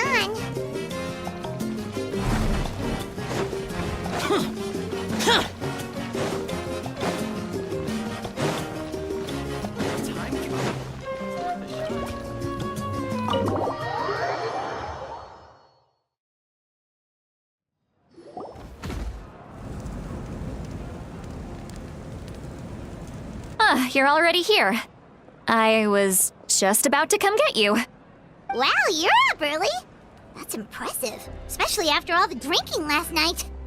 Let's not bring up last night. I'm embarrassed about the whole thing. Anyway, I was also woken up by the commotion. Looks like all the warriors from the stadium are on the move. I heard many areas have been attacked by the Abyss, including the Masters of the Nightwind. I need to head back right away. The Abyss attacked again? Are you sure you can handle it on your own? Do you need our help? I'll be fine. We also have the support of the warriors stationed at the various outposts. Given the quick response, things shouldn't get too serious. The stadium could always use more manpower, so you should join the forces here. I'm done making excuses for him. He's not a child anymore. He needs to take responsibility for his actions.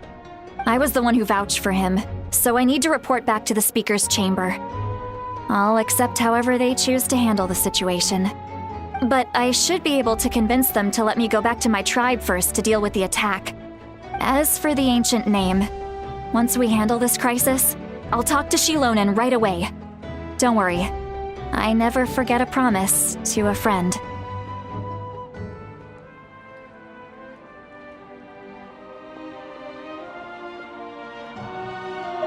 Thank you. All right, I need to start heading back.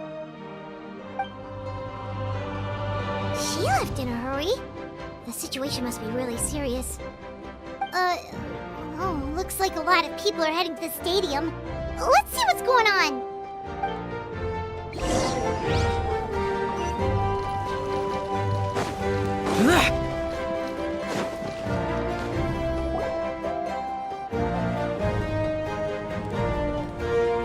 Traveler, over here!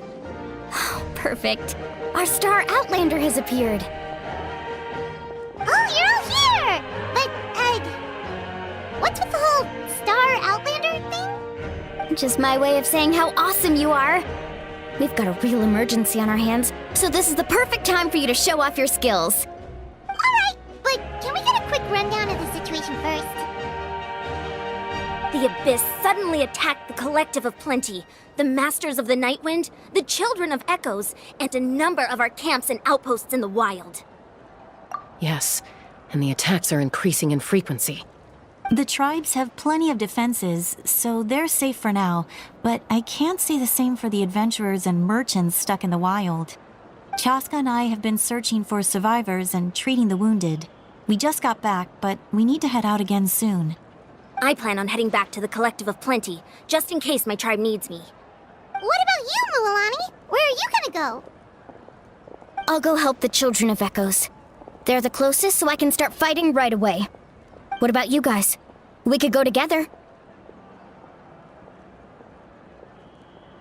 Yeah, that does sound important. No worries. Just leave the Children of Echoes to us. Who knows? Maybe yours truly will have the Abyss on the run by the time you're finished.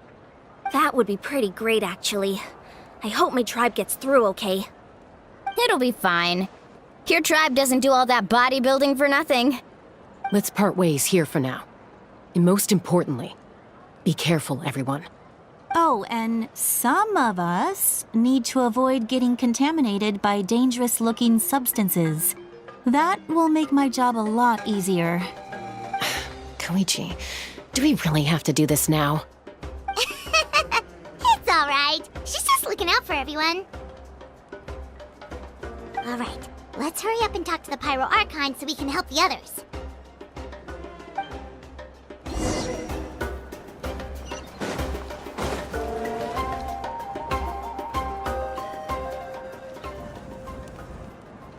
Oh, it's you two. As you can see, things are not looking good right now. People across Natlan are in danger. Look, I'm very interested in your recent adventures, but this is not a good time, so we'll have to keep our conversation short. That's alright, we're also in a hurry. We're gonna go help the Children of Echoes after this. What?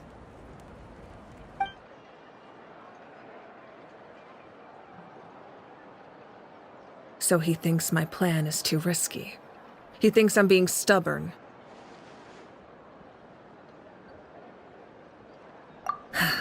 I shouldn't underestimate the Fatui's ability to gather intelligence. The Gnosis does have that function, but there's more to the story. I will answer you honestly, but you must help me keep this a secret. I can use the power of the Gnosis to save Natlan, but it comes at a heavy price. The Gnosis would drain all the souls and memories from the Night Kingdom and weave them into a giant net, which would surround the ley lines and protect them against abyssal corrosion. Wait, you can use souls to weave a net? But does that mean... Yes. It means sacrificing those souls in the process. Souls are just another form of life. The cruelty of this method is self-evident. The Night Kingdom not only houses the souls of the dead, but also our memories and legends. Using the Gnosis means converting all three into material for the net, erasing our history and culture. Even then, The net can still become corroded. If we cannot find a way to repair the damaged ley lines before that happens, then all those sacrifices are for nothing. Given the enormity of the price, it's a solution I refuse to consider right now. I want us to win, but I also care about how we win, and what that means for us in the end. Now it's true, both plans come at a risk, but after weighing our options, this is our best bet.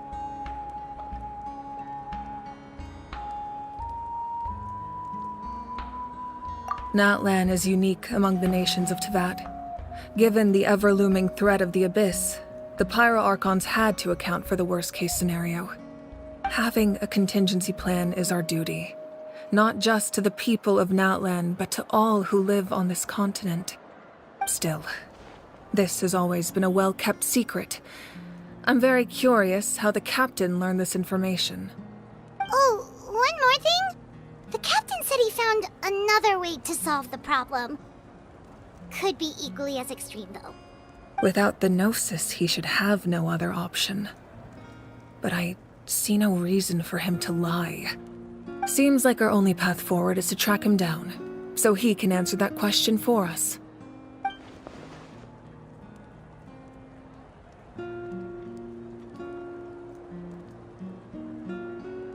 Judging by your expression, you must have doubted me, even if just for a second. Not even a little! We would never— Wait, what are you talking about, Traveler?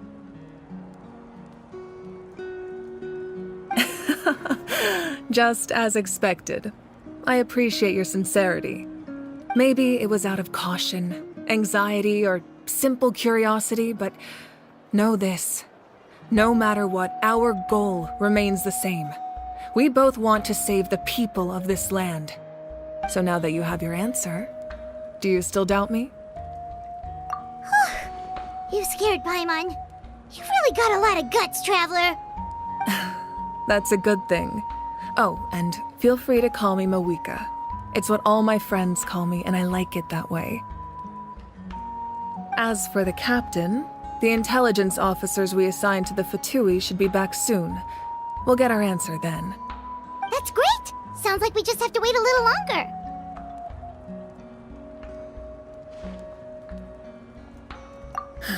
Not just yet.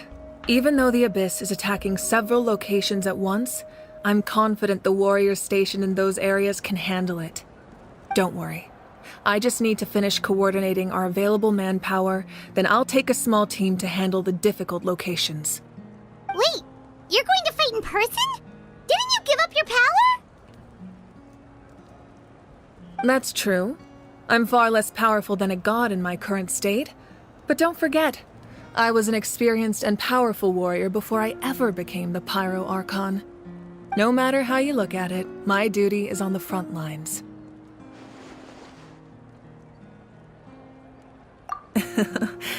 I just think there's strength in numbers. If the people feel emboldened, that's just a bonus. Anyway, even if we respond to these threats in time, it's not a permanent solution in the long run. I've considered moving my people to other nations, but given their close connection to the Night Kingdom, a forced evacuation would have devastating consequences. I've told the chiefs of each tribe to strengthen their defenses and advise people against leaving their settlements. Now, I just need to find the right time to disclose the true nature of the crisis to the people of Natlan. Paimon's a little worried about how people will react. Yes, but that won't be the only response. In any case, that's for me to worry about. I'll let you know when we have more information on the captain. All right, we should head out. Maybe we can join up with Moani. She can't be too far ahead. No need to worry about me.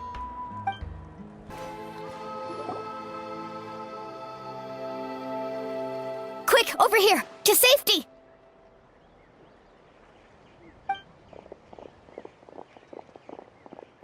Kachina, how many people do you have left?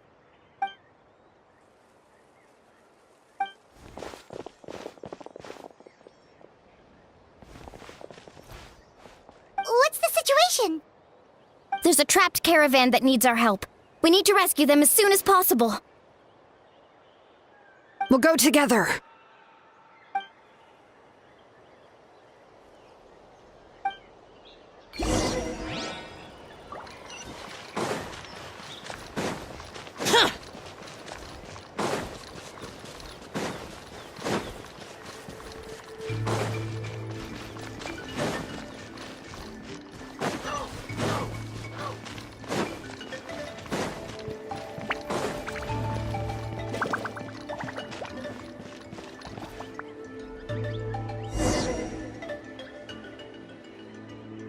Stay safe. We've got this.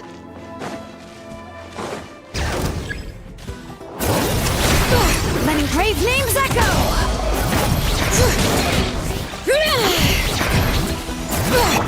Carving wave! Surf's up! Let's shred,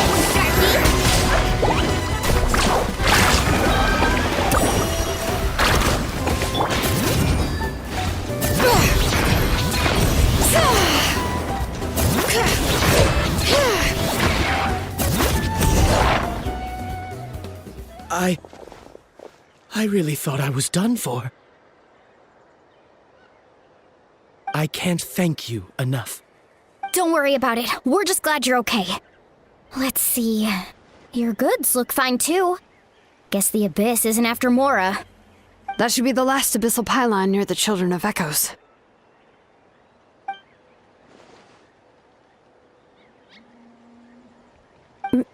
By the way, where's Lolly? I thought she would come with you. The Masters of the Nightwind also got attacked, so she went back to help her tribe. She said we can deal with the ancient name later. That makes sense. The attacks are more urgent.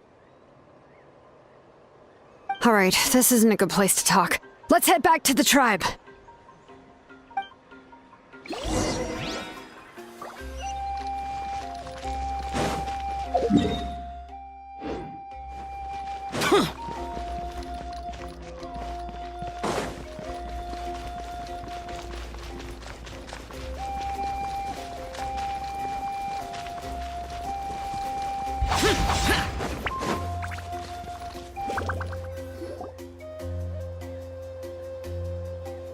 Looks like a few people were hurt after all. Oh, I should have got here sooner.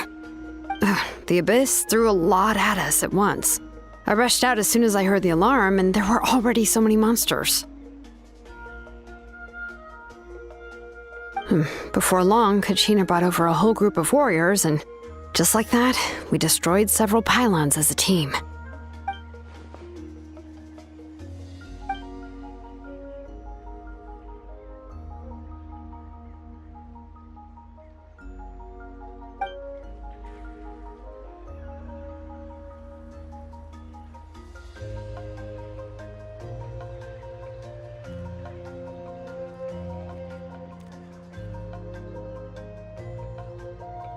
You mean the situation in the Night Kingdom, right? Yeah, I feel the same way. We've managed to keep it a secret all this time, but more and more people are realizing something's wrong. It's impossible not to feel anxious when things are getting worse by the second, and all we can do is wait. That just means we need to buy the Pyro Archon more time. Keep pushing, everyone. Every battle is worth something. You really are an eternal optimist, Mualani. You always find a way to cheer people up. Why, thank you. I guess it's one of my better qualities.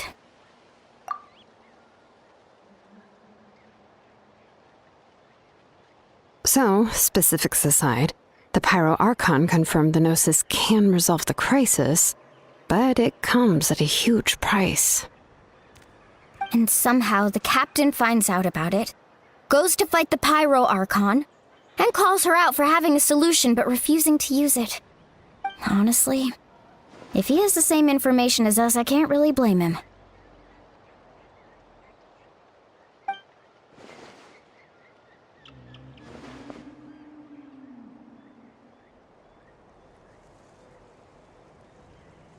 We talked to Moika before we left the stadium.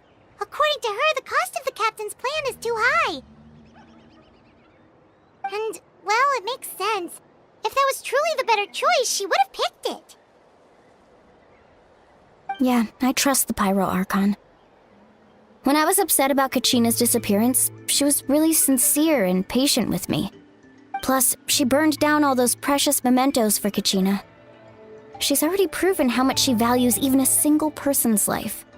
When it comes to Natlan's survival, there's no way she would hold back. I agree.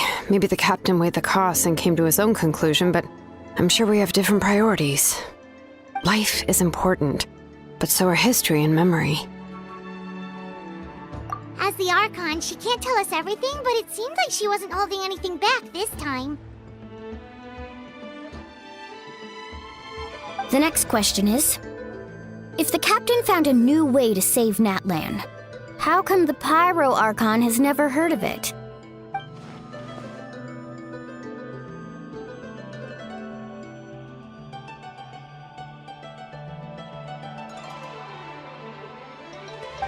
This is all super confusing. We still don't have enough information.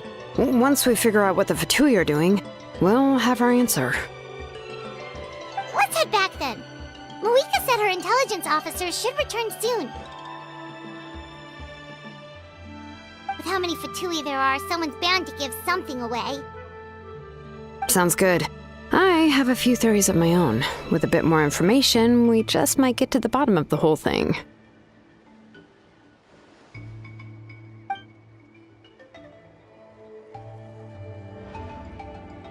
I was just about to ask. Count me in.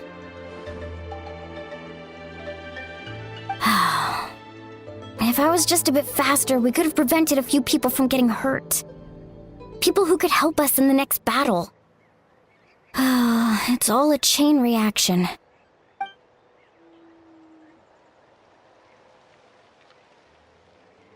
Register? Nah. I'll just follow you around. You know, go where you go, do what you do.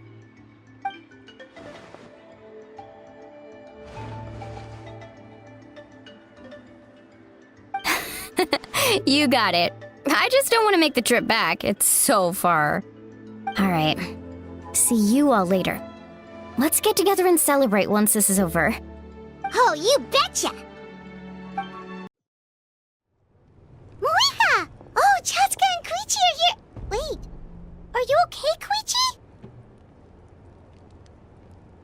I'm fine. No need to worry.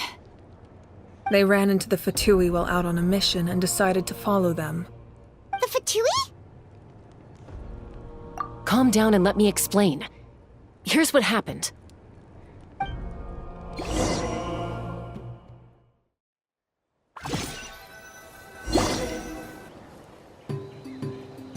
Watch out. It's the Fatui. Were they attacked by the Abyss? No, wait. It looks like they're protecting a group of travelers. Over there. Do you see? You're right. That's a traveling group from Natlan. Could they be trading for something? Let's keep observing for now. We're glad you're okay. Given the appearance of abyss monsters all over Natlan, you should cancel your journey and seek shelter at the stadium or one of the tribes. Thank you so much.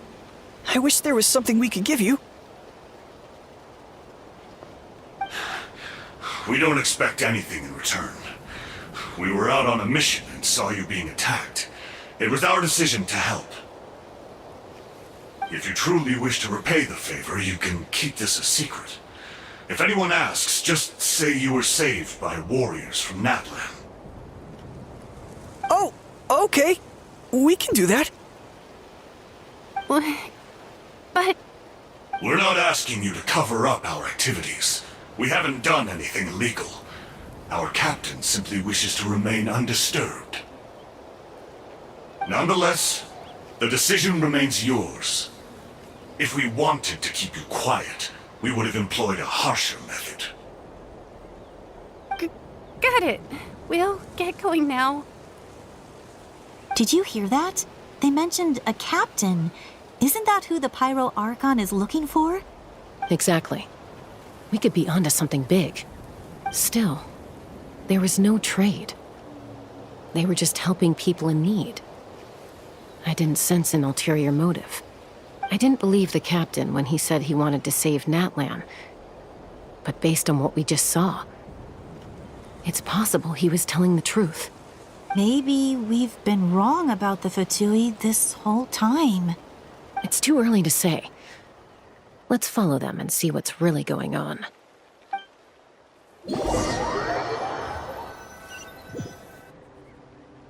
So this is where they were headed. Looks tricky. It's heavily guarded on all sides.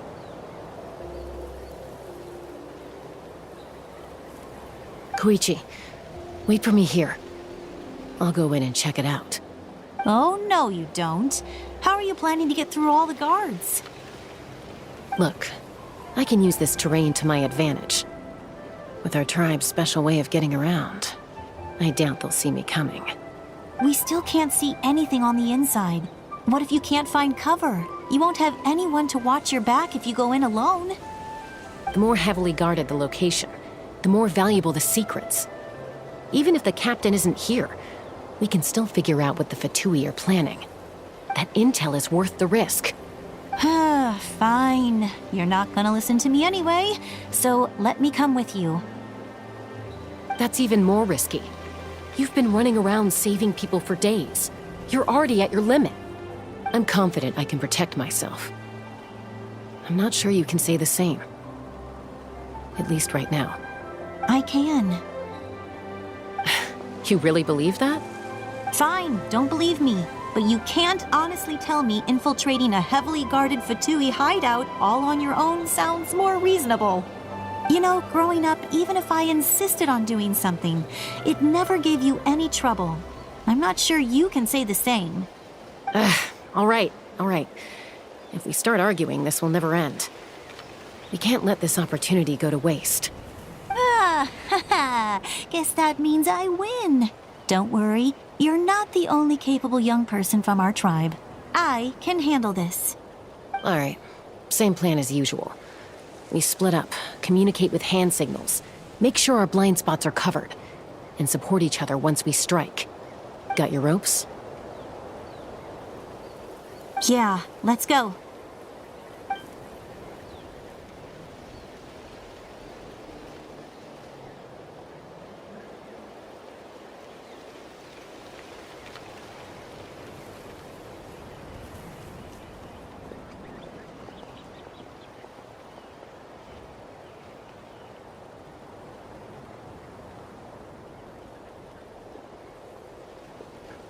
The Fatui have eyes all over this place.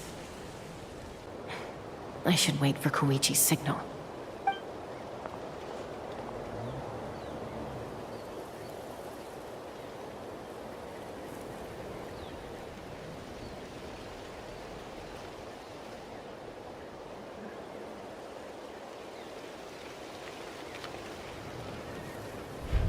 Now.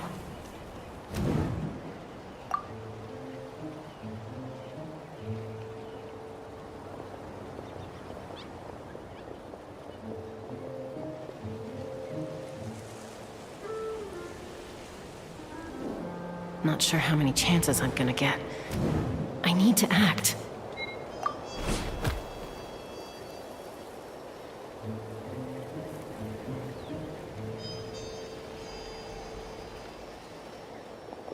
Good. I made it without getting caught. I should get to that platform over there. But it's guarded by the Fatui. Koichi should have line of sight. I'll wait for her signal.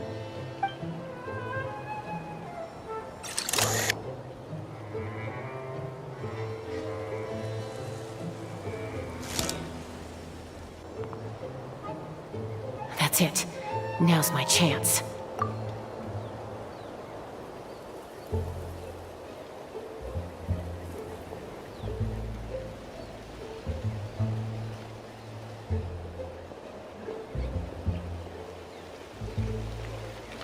It's no use staying in one place. I should keep moving. Looks like Chaska is helping me by keeping an eye on the Fatui movements. I'll wait for her signal.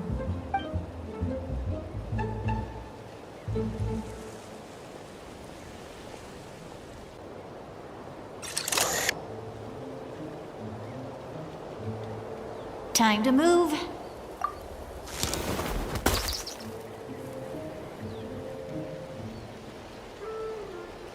Whew! That was close. Almost got caught. Probably can't make it over in one go. I'll wait for my next chance. Now's my chance.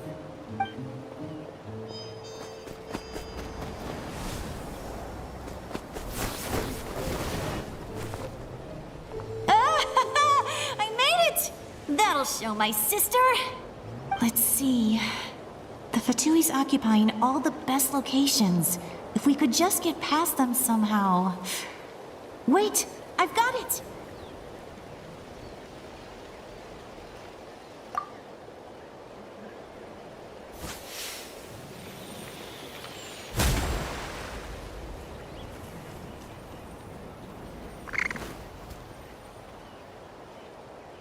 Huh? What's that noise? Did something explode? Oh! It stings! What the heck is that? What do you think you're doing? I could ask you the same thing! Good, they're arguing. Looks like they just needed an excuse. They've probably had enough of this job already. The people on the hill over there left to help their comrades. This is our chance.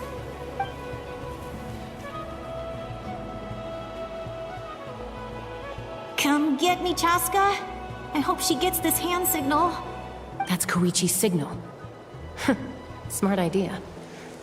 All right, time to move. Give me your hand, quick. Coming!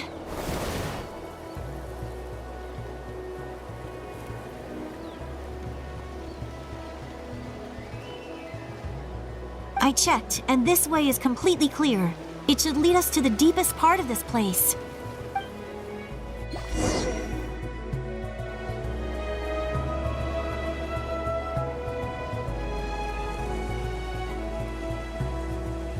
Well, I was pretty helpful, right? You know, everyone usually jumps at the chance to work with me.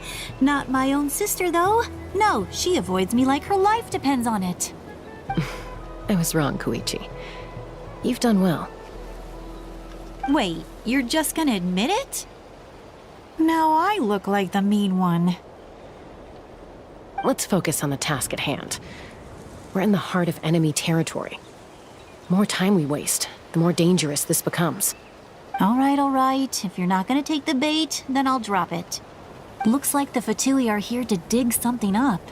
I'm surprised they mobilized this many people. I doubt it's because they're interested in our culture and history. It seems like they're looking for a dragon relic called the Source Mechanism. The device is ancient. Barely any information survives to this day. And even people from Natland don't know how to use it. Why would this be the Fatui's target? Not bad. Looks like it's in good shape. This should be what our Lord's looking for.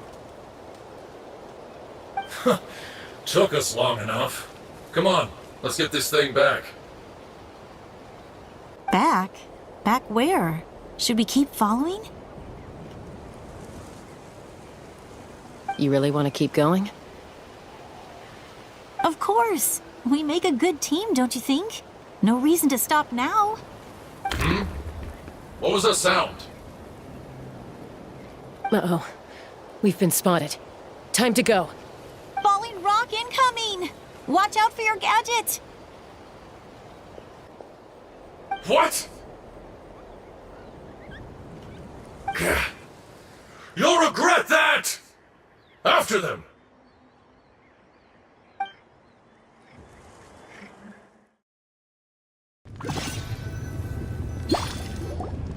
Once we got them off our tail, we went back to observe some more. They'd collected several identical pieces of something. It looked like they were waiting, though. So we decided to come back.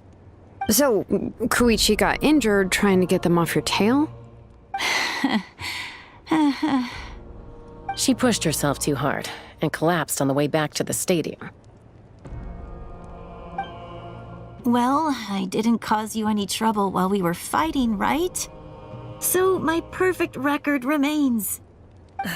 You've done very well.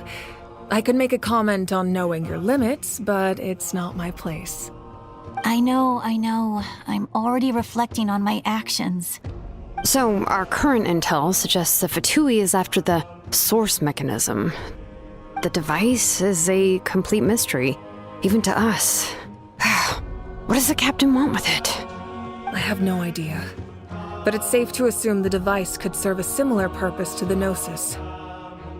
Shilonen, I need you to gather every scholar in Natlan familiar with the secret source. I'll get right on it. Thank you both for your hard work. Koichi, it's time for you to get some rest. Oh, and there are gifts from your patients waiting at the speaker's chamber. I've prepared a small gift of my own as a token of gratitude. I'll send it to your home along with the others. My patience. That's so nice of them. Guess that means I'm doing something right. You don't need to give us anything, Archon. We were just doing our duty for Natlan. I should take Koichi home now. Well, if Koichi doesn't want her favorite Saurus crackers, then... I accept. Thank you, Archon. What am I gonna do with you? There's some for the rest of you as well. They're one of my favorites too, so don't be shy. I'll start investigating the source mechanism right away. If I learn anything, you'll be the first to know. Yummy snacks!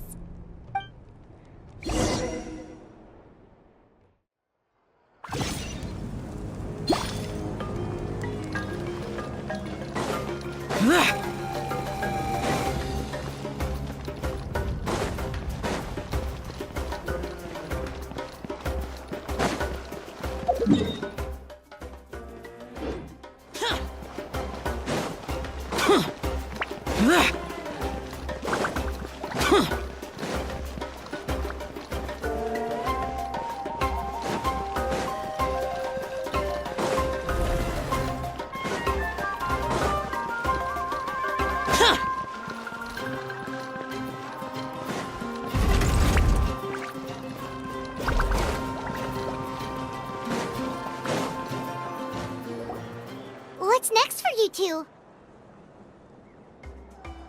I'm taking Koichi home. With our parents there to keep an eye on her, I can make sure she actually rests. Hey, it's not like I'm some kind of prisoner. I'll be fine in a day or two. There's no need to go all the way home. That's what you always say. Everything's no big deal until you collapse. What if the Abyss attacks again?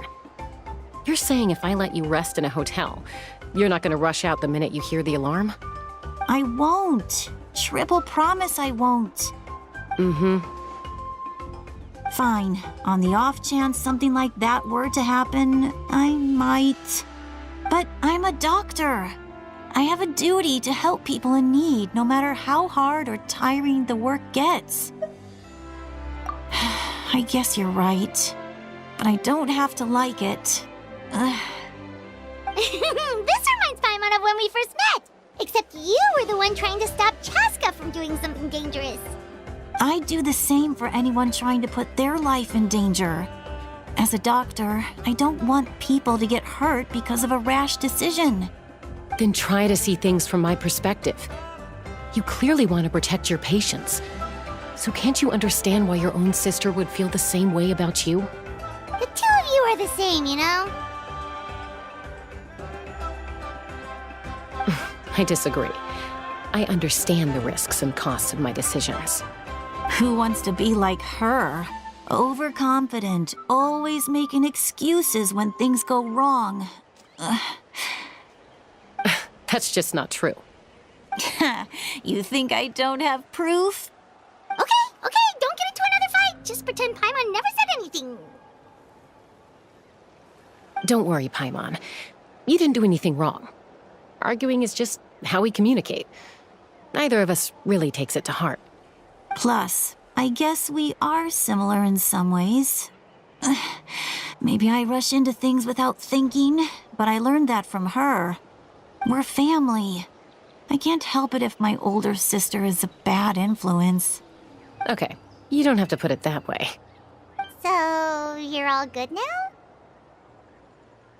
Neither of us are really the type to back down, so we'll always have our differences. But still, we get along in our own way. Plus, I know you'll wake up one day and realize I was right all along. I just need to wait. Be my guest. Come on, let's get you home. See you later, Traveler in Paimon. I'll be back once everything's settled at home. There's no rush. At least grab a nice meal with your family. Bye, you two. Take care of yourselves out there.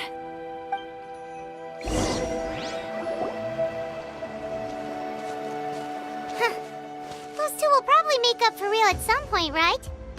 Well, we've learned a lot. Let's go over everything that we know so far.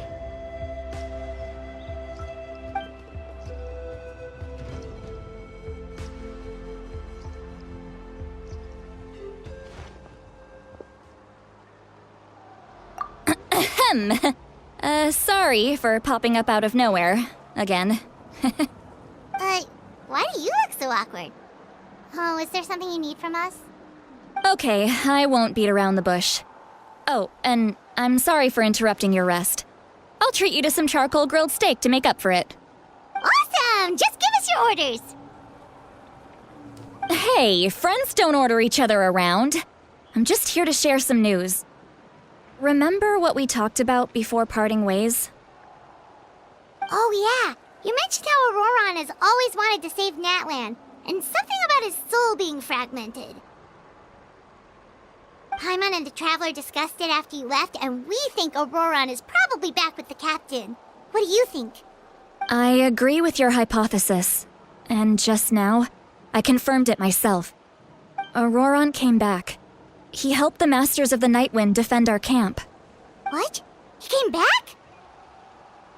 I told him to give up whatever he's doing, but he refused. He said they're just one step away from success, so there's no way he can back out now. Apparently, he came back to fulfill his duty to our tribe. When he left, he said it was because he still has a duty to Natlan as a whole. I'm surprised you let him go at all. I had to prioritize my tribe. Besides, the situation was intense. I couldn't focus on outside and inside threats at the same time. Plus, he was on guard. He knew I would try to go after him, so he made sure to keep his distance. I kept an eye out for a good opportunity, but it never came. All these years of calling me Granny, and I couldn't do a single thing for him in the end. Don't say that! Your tribe all raised him together, right? That couldn't have been easy. You're right. Seeing him come back reminded me of when he was little. Running around the tribe, dropping by random houses right and left. He's not only a child of the Masters of the Nightwind, but a child of Natlan. It's only natural for a child to want to do something for their family. Besides, Auroron is my apprentice. He might have a few tricks up his sleeve, but I guarantee I know every single one. Wait, what are you saying? Look. Remember how I said Auroron's soul is fragmented? This is the talisman I created to keep it stable. And this gem is what makes the talisman work. It just so happens that Auroron is due for a gem replacement. Since I can't get close to him, I put the new gem in a supply bag and asked Aoife to bring it to him. You guys know Aoife, right? No? Well, he's a pretty famous vet around these parts. He's always bringing me all sorts of things, and he happens to be very good friends with Auroron. Aoife doesn't know what's going on, so he agreed, no questions asked. Auroron would find the gem as soon as he opened the bag. He knows how important it is, so I knew he would make the switch. He probably suspected that I tampered with it. But here's the catch. The trick is on the bag. The moment he touched it, a portion of his memories were copied onto the old gem, which he no longer needed. That's amazing.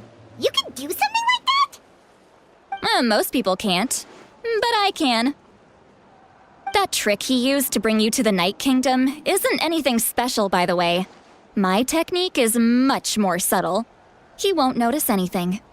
So in other words, we have a whole backup of Auroron's memories in this gem! The kid thinks he can take me on? Like I wasn't the one who taught him everything he knows? That's amazing, Seat Lolly! Let's take a look right away! Once we get to the bottom of this, we can finally track him down. I know he thinks of me as his grandma, but do you think he'll get mad at me for this? You can be honest. Huh, that's a tough question. Paimon doesn't have a grandma, so she's not the best person to ask.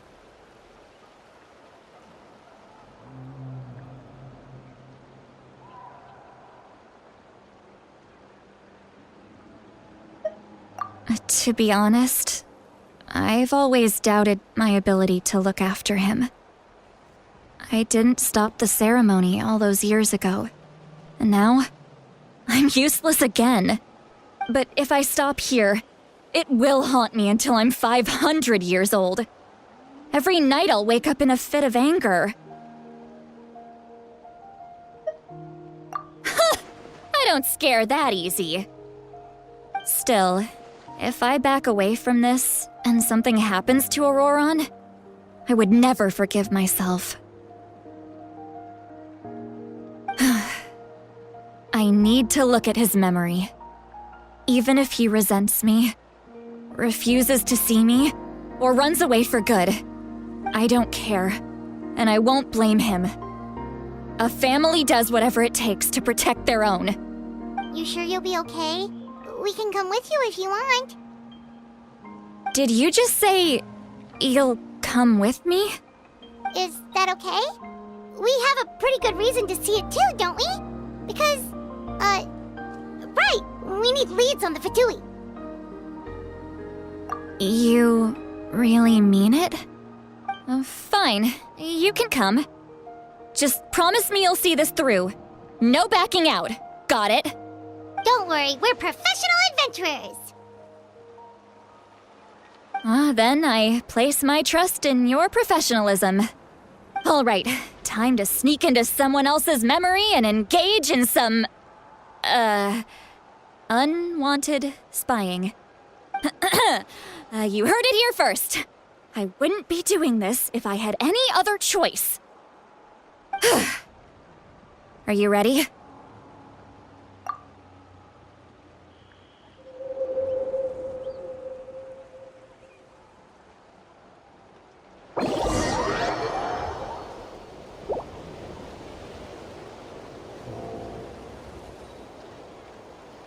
Look how good you're doing. You'll grow into nice big radishes in the future. And you? Aoife says you're taking up too much space, but I think you're a good tree. What do you think? Hey! How's it going, Auroron? Good. How are you, Uncle Okanbi? Can't complain. What you up to? Naming your vegetables again? No, just some idle conversation. Sounds fascinating. What did they say? They told me you were coming and that you would take some produce with you. Ha! Only if you're offering. By the way, I ran into Aoife yesterday. He told me Chaska's fostering a saurian at his place. Said the thing trampled over a part of your radish garden. I hope you two didn't get into a huge fight. No, don't worry. I'll find a way for him to make it up to me. I've already wrapped your share of the produce. Here you go. You really knew I was coming. That's pretty amazing. Light up the smoke and you can see the path through the shadows. That's what everyone says. Hey, have you seen that strange group of people that just appeared out of nowhere? Appeared out of nowhere? I don't think so. It's the Fatui. Their leader seems like a big deal. He didn't bring many men with him, but they're all elite warriors. It seems like they're looking for someone. but I wouldn't go around asking too many questions. If you run into them, be careful.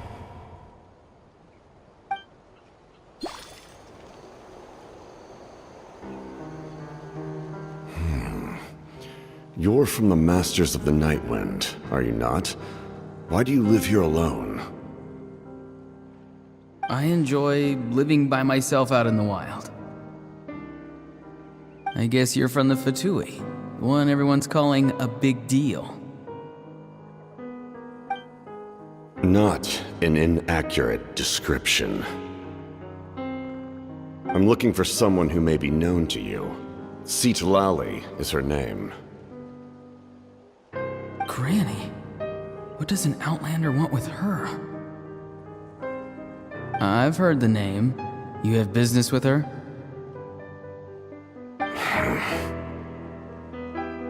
There's no point to further questioning if you insist on hiding things from me. I shall seek answers elsewhere.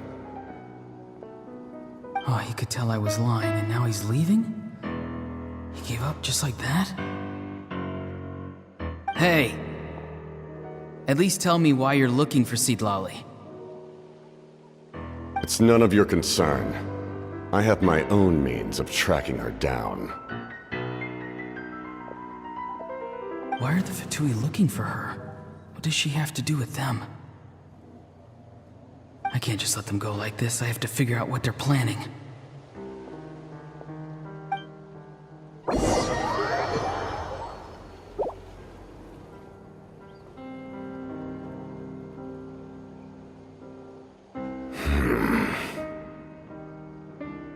I've just been studying the ley lines and asking for leads on Granny. I can definitely rule out some sort of invasion. The situation has seen no true improvement. The Pyro Archon did not fulfill her promise. My lord!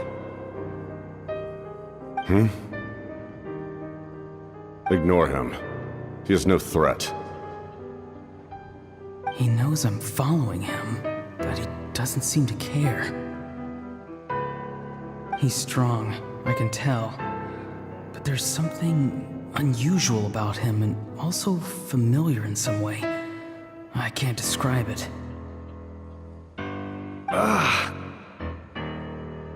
What is it? My lord, I feel dizzy. A ley line disturbance. Certain presences have been forced to wander outside their rightful realm.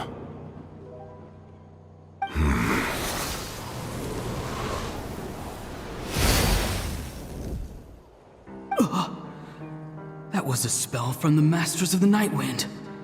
How did he know that? Is he sending those escaped souls back into the ley lines? How did he do that so easily? Soulfaring is supposed to be extremely difficult. This could be related to why he's searching for Granny. I feel much better. Thank you, my lord. Think nothing of it. Stay vigilant, and continue to gather information. The Abyss could attack at any moment. If you notice any irregularities, assume drill formation and be prepared to fight. However, there's no reason to over-engage. Information is our first priority. Yes, sir. Why are the Fatui fighting against the Abyss? Do they really mean us no harm?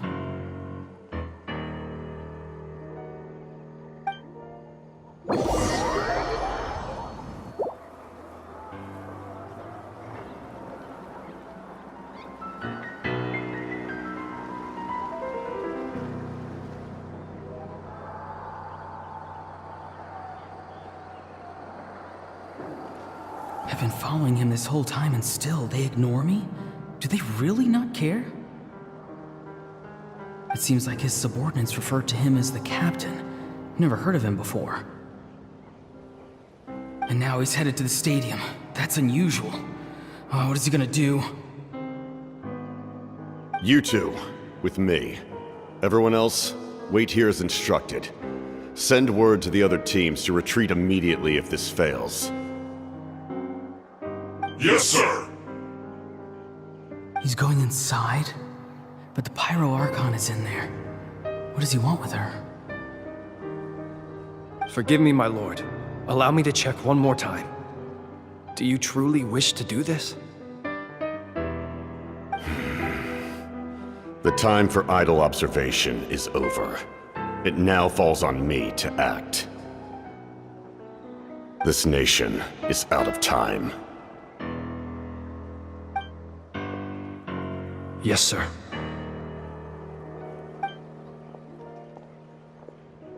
He just walked straight into the stadium. What is he gonna do?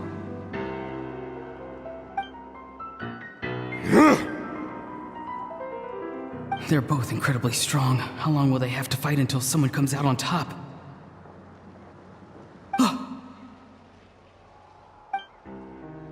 Wait, this feeling. Just like the other day near the ley lines, it's faint, like a soul's trying to escape. Where is it coming from?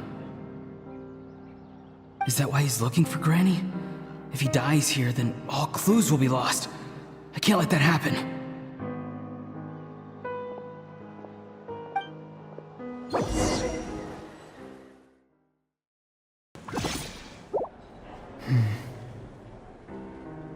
As for you, I must confess, I did not expect that little trick of yours to save the day.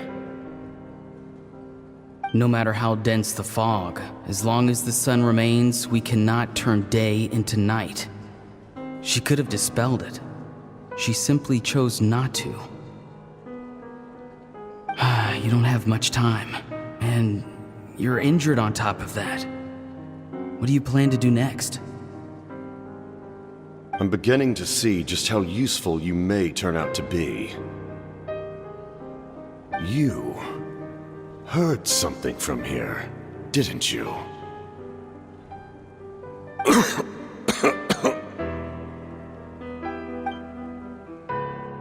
No need to force yourself. I've never seen anyone match the Pyro Archon in battle before. I didn't expect you to intervene at such a critical moment. You know I've been following you. Why didn't you stop me? When walking in the forest, it is only natural to encounter wild beasts. However, not every beast has the courage to come out and bite. And yet, one of those very beasts saved your life.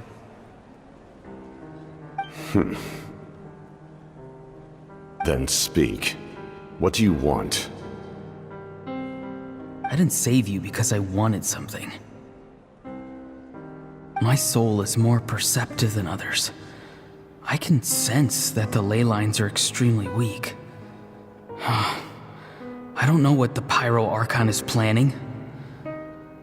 Can she really save us? The questions you asked her just now, well, I've had very similar doubts.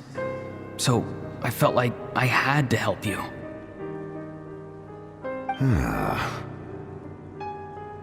So, you can tell the truth.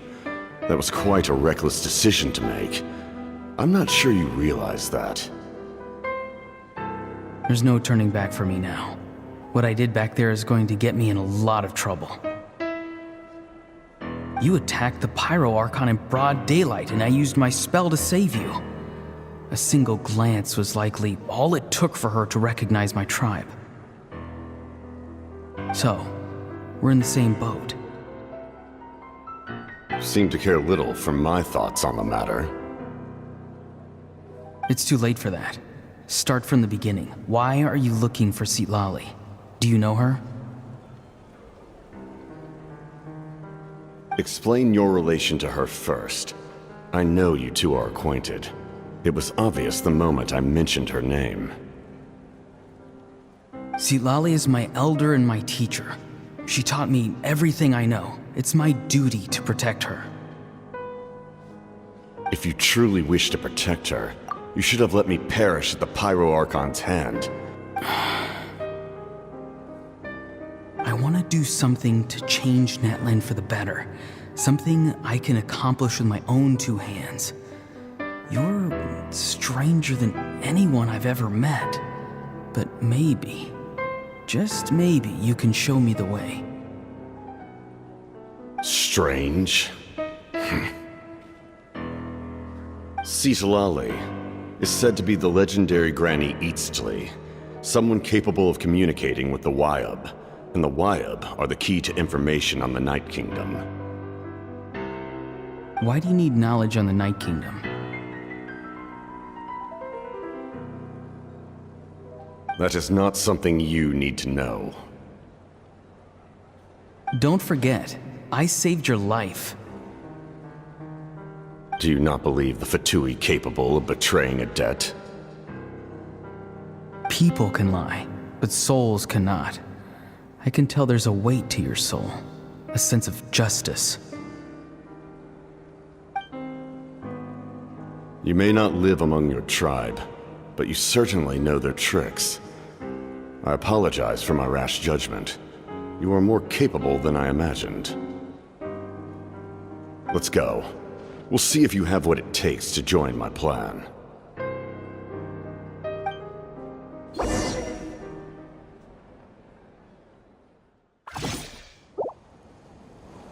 I see.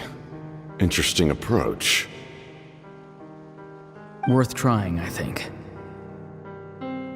Rather than weaving a net to protect the ley lines, this method would address the root problem by reconstructing the ley lines themselves.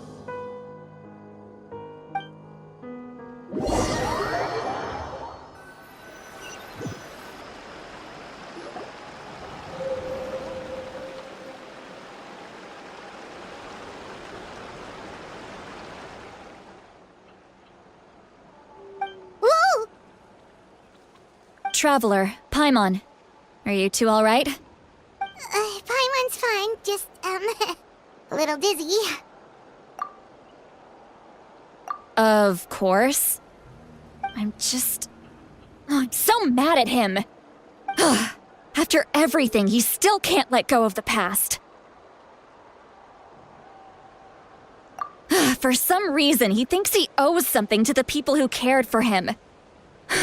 Stubborn, self-righteous fool. Where's that gonna get him?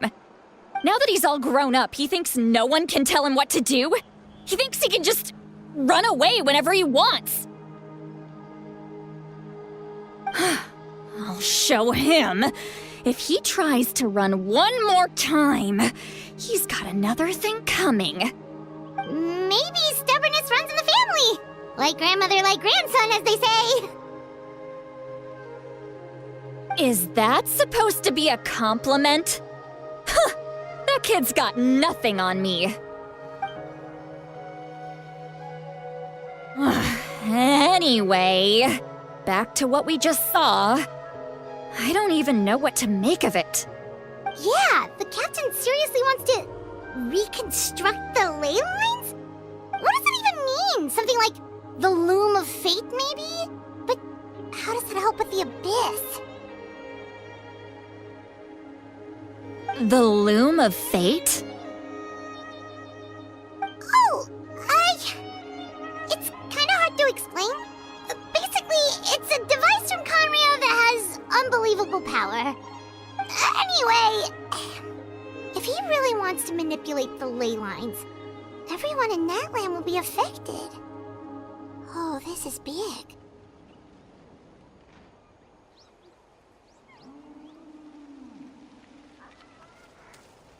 Which means the captain has been honest from the very beginning.